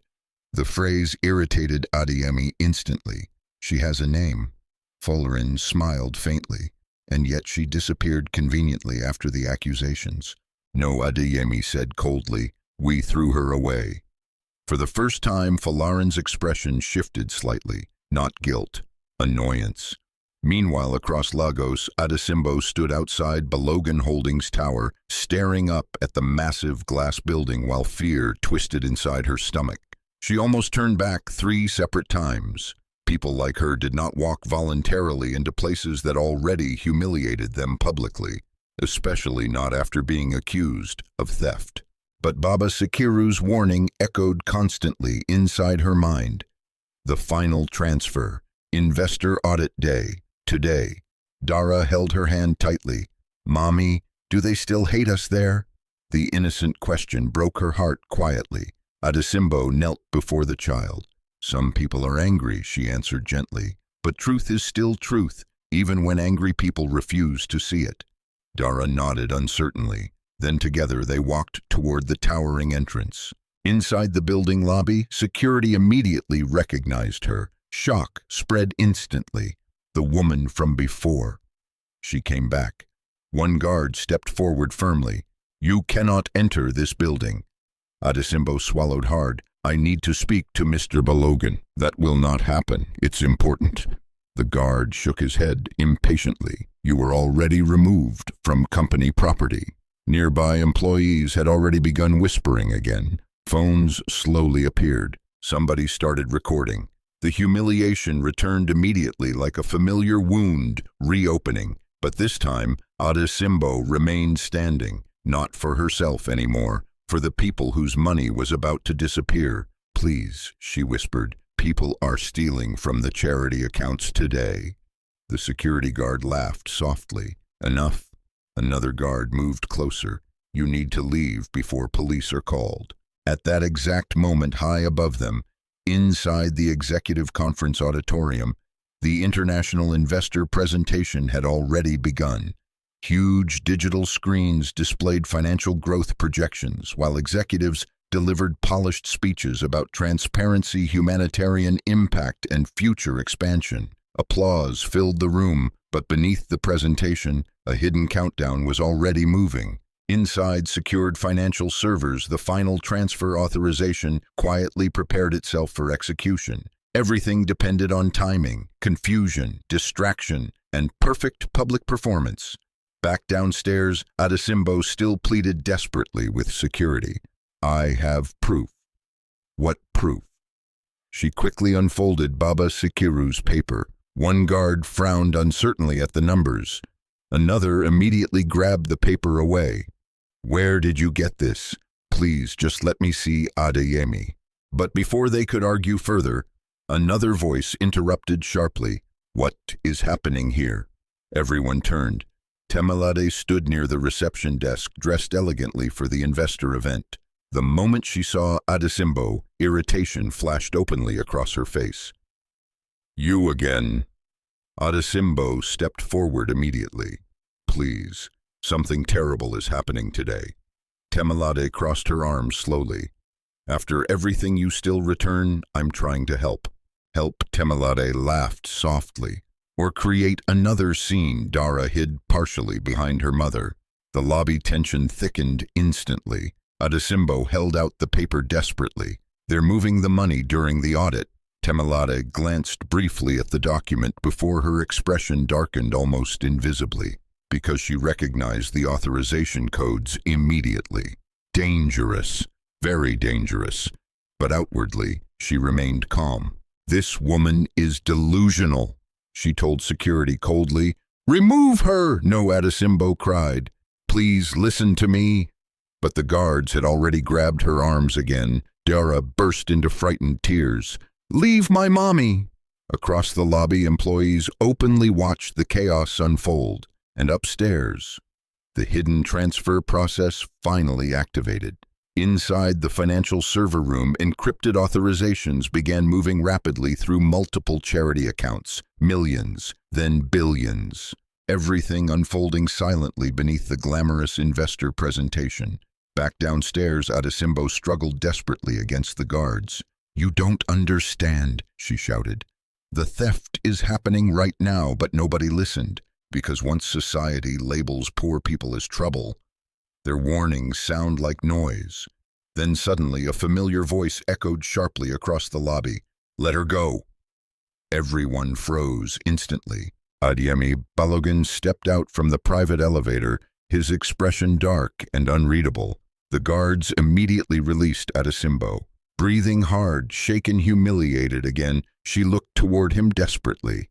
"The money," she whispered. "They're stealing it now." And for the first time since she returned, Adesimbo saw something in her face stronger than fear. Urgency, real urgency, not manipulation, not desperation for survival. Truth. The investor auditorium inside Balogun Holdings had never felt so tense. Massive digital screens glowed across the walls, while international investors sat around polished conference tables, waiting for the final financial presentation. Journalists outside the glass doors continued flashing cameras through the security barriers. Everything looked elegant, professional, controlled, but underneath the luxury, panic was spreading.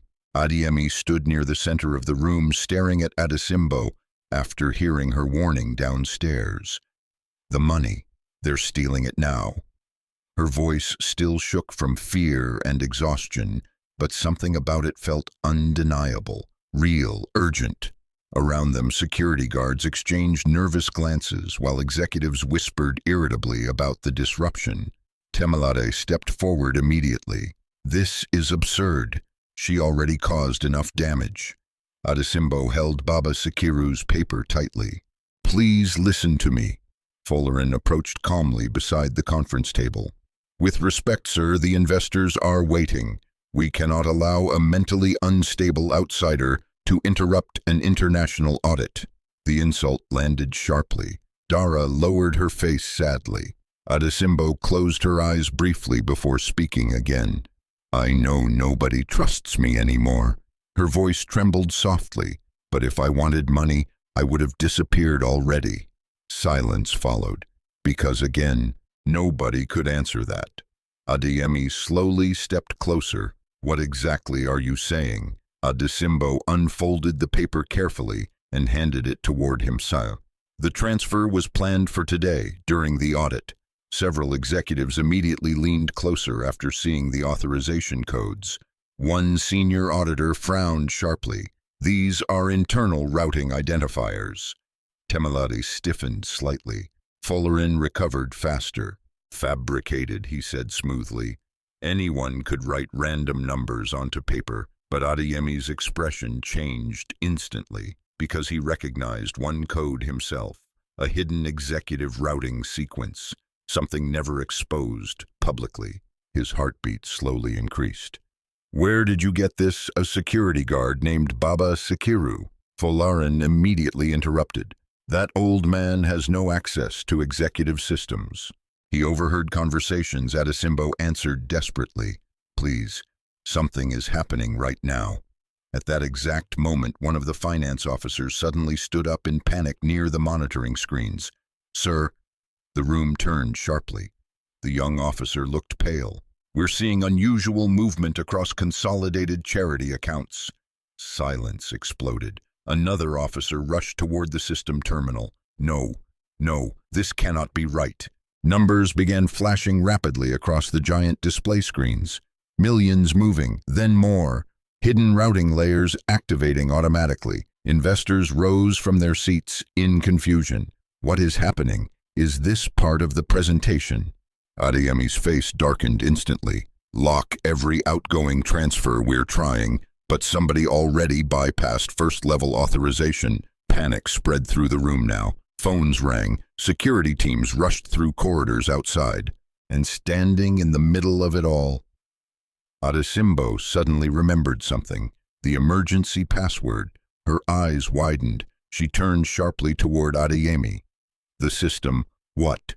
The emergency system can still expose hidden security logs. Folarin's face changed instantly for the first time, a tiny crack in his calmness. Dangerous. Adeyemi noticed it immediately. What logs? The password system records hidden administrative overrides.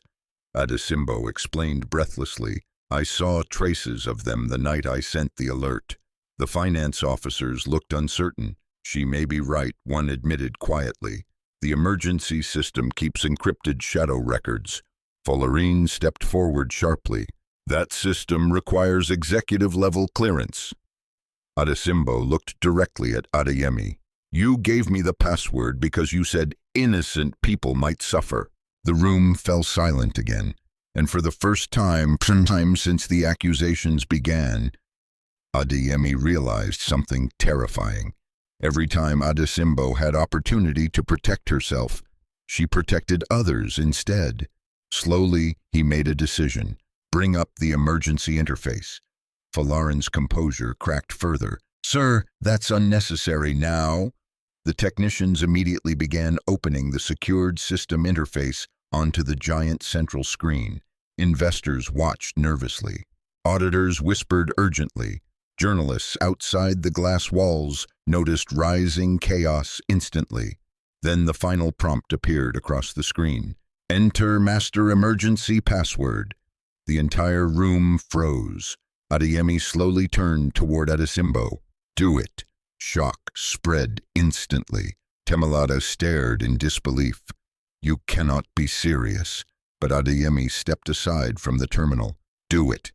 Adesimbo approached slowly, barefoot, wearing the same worn clothes wealthy executives once mocked openly, now standing before billionaires, investors, lawyers, and international auditors. Her hands trembled badly, not from greed, from fear, because one mistake here could destroy everything forever. Dara watched silently from the side of the room, clutching the small stuffed bear one maid secretly gave her at the estate. Mommy, she whispered softly. Adesimbo looked toward the child briefly, then back at the screen. Carefully, very carefully, she entered the long-coded phrase exactly as written. For several endless seconds, nothing happened. The room remained completely silent. Then suddenly access granted. The giant screens flickered violently, and hidden files began appearing one after another across every display inside the auditorium. Gasps erupted immediately. Secret transaction records, audio recordings, authorization bypass logs, deleted routing instructions. Everything the conspirators believed erased forever. But worst of all, the hidden administrative approvals carried executive credentials. Folarin Adekunle, again and again and again. Temilade's face lost color instantly. One investor stood abruptly. My God. Another auditor zoomed into the timestamps. These records were manipulated deliberately. The room exploded into chaos. Executives shouted over one another. Security officers rushed toward the digital terminals. Journalists outside the glass walls pressed harder against security barriers after seeing panic erupt inside. Then suddenly, a final video file automatically opened across the giant screen. Everyone froze. The footage showed Folarin and Temelade together inside a private company office 3 nights earlier. The audio crackled softly. "She already trusts him emotionally," Temelade's voice said clearly. Folarin laughed quietly. "Good. Then blaming the homeless woman becomes easier." The entire room went dead silent. Adesimbo stared at the screen in shock. Adeyemi looked physically sick. The video continued. Once the investor audit begins, Folarin explained calmly, in the recording, the final transfer disappears through the charity accounts. By the time anyone notices, the poor woman will already look guilty.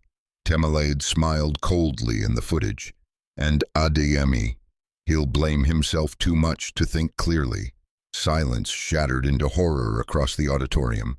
Investors stood up shouting. Auditors demanded immediate investigation. Security officers grabbed Folarin instantly as he tried stepping backward. "Let go of me."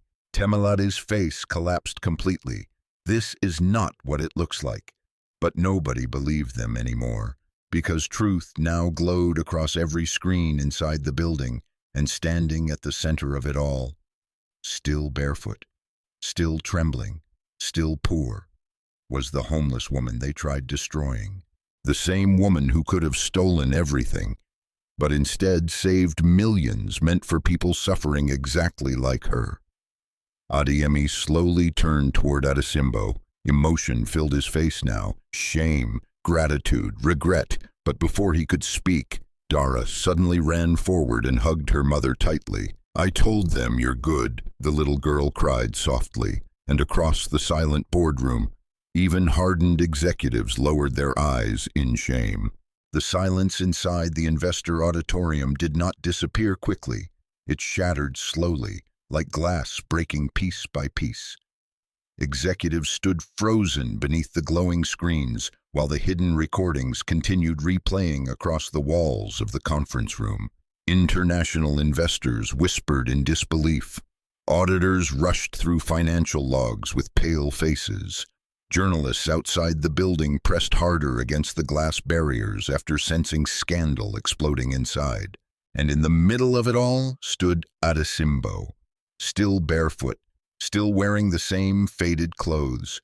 Yet somehow everyone in the room suddenly looked smaller than her. Security officers tightly restrained Folarin while he struggled furiously. "You idiots," he shouted. "You think this company survives without people like me?" "No," Adeyemi answered coldly. "It almost died because of people like you." Nearby, Temelade's carefully perfected image had completely collapsed. Her elegant composure disappeared beneath panic and humiliation. "You don't understand," she cried desperately toward Adeyemi. "I only wanted security stability. You wanted control," Adeyemi replied quietly. The words landed harder than shouting. Temelade stared at him with tears filling her eyes. For years, she believed wealth protected people from consequences. Now she realized something terrifying. Exposure destroys powerful people publicly, the same way poverty destroys the weak publicly. Police officers arrived less than 20 minutes later. Formal, cold, efficient. One by one, financial officers handed over digital evidence while investigators copied transaction records from the emergency system. The hidden theft network stretched further than anyone imagined. Multiple shell organizations, fake humanitarian projects, secret overseas routing accounts. Billions stolen from programs meant to feed, shelter, and heal vulnerable Nigerians. And every trail led back toward Folarin and Temelade. As officers escorted them away, the room remained painfully quiet.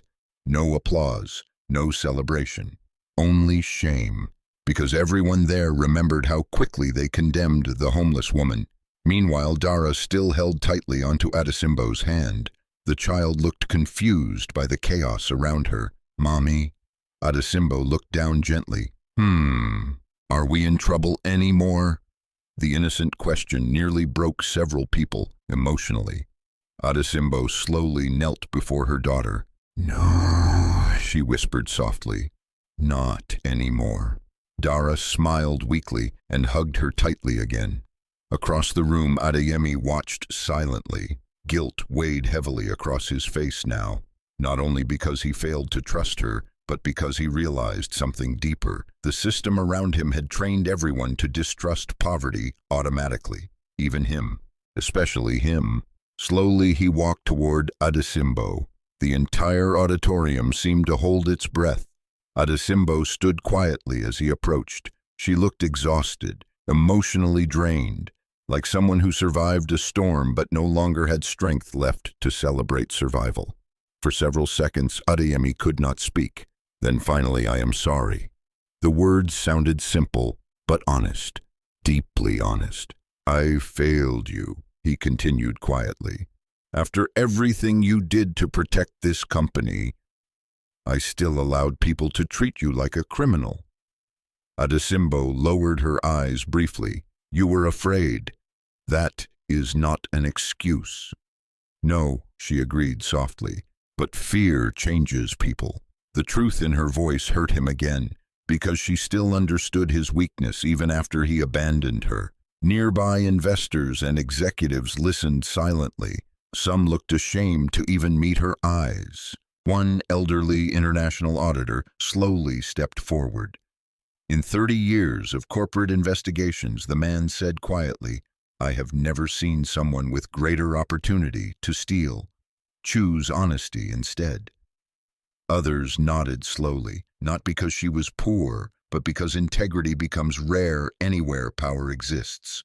Hours later, news spread across Nigeria like wildfire. Balogun Holdings executives exposed in charity fraud scandal. Homeless mother saves billions in stolen humanitarian funds.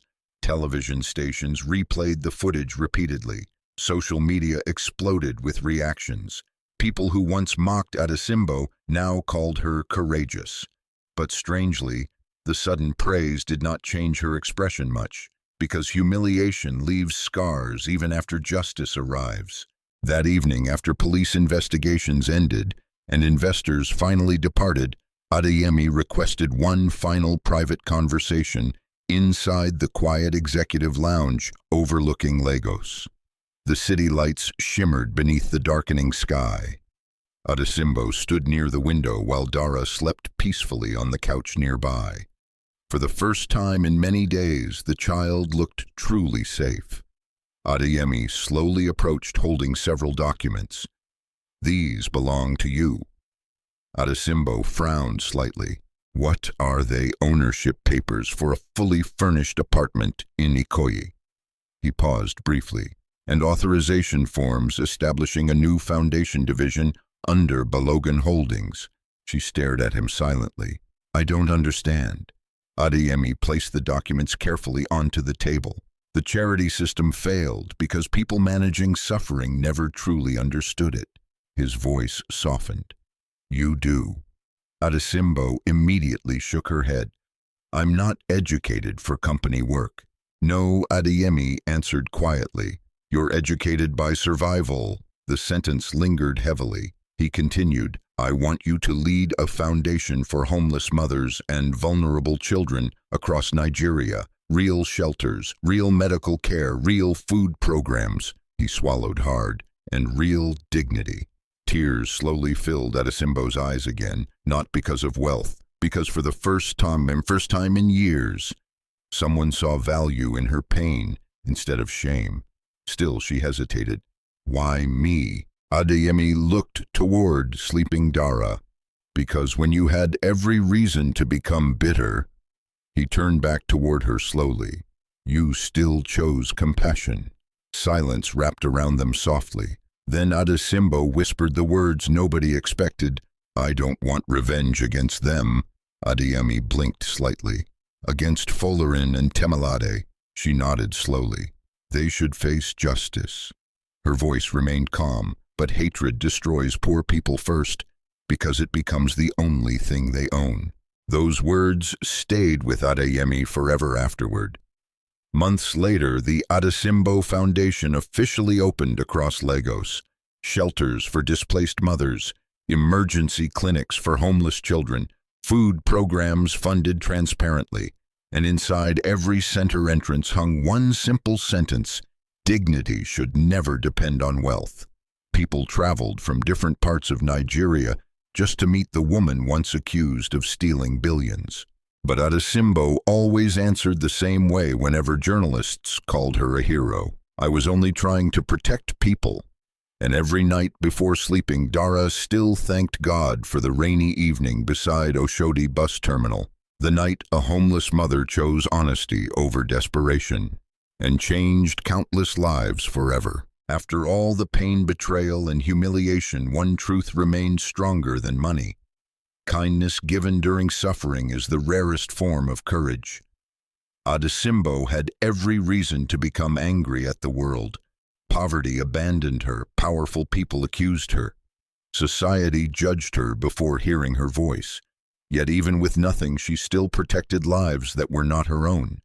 That is the kind of goodness money cannot buy. In real life, many people are treated differently because of how they dress, where they sleep, or how much they earn. But this story reminds us that dignity does not belong only to the rich. Some of the purest hearts survive inside the people society ignores every day. And sometimes the people who look weakest are the ones holding entire communities together without anyone noticing. If this story touched your heart, tell us where you are watching from and what lesson stayed with you the most. Have you ever been judged unfairly because of your situation? Or has someone's kindness changed your life when you needed it most? Don't forget to subscribe, like, and share this story with someone who still believes goodness exists in the world.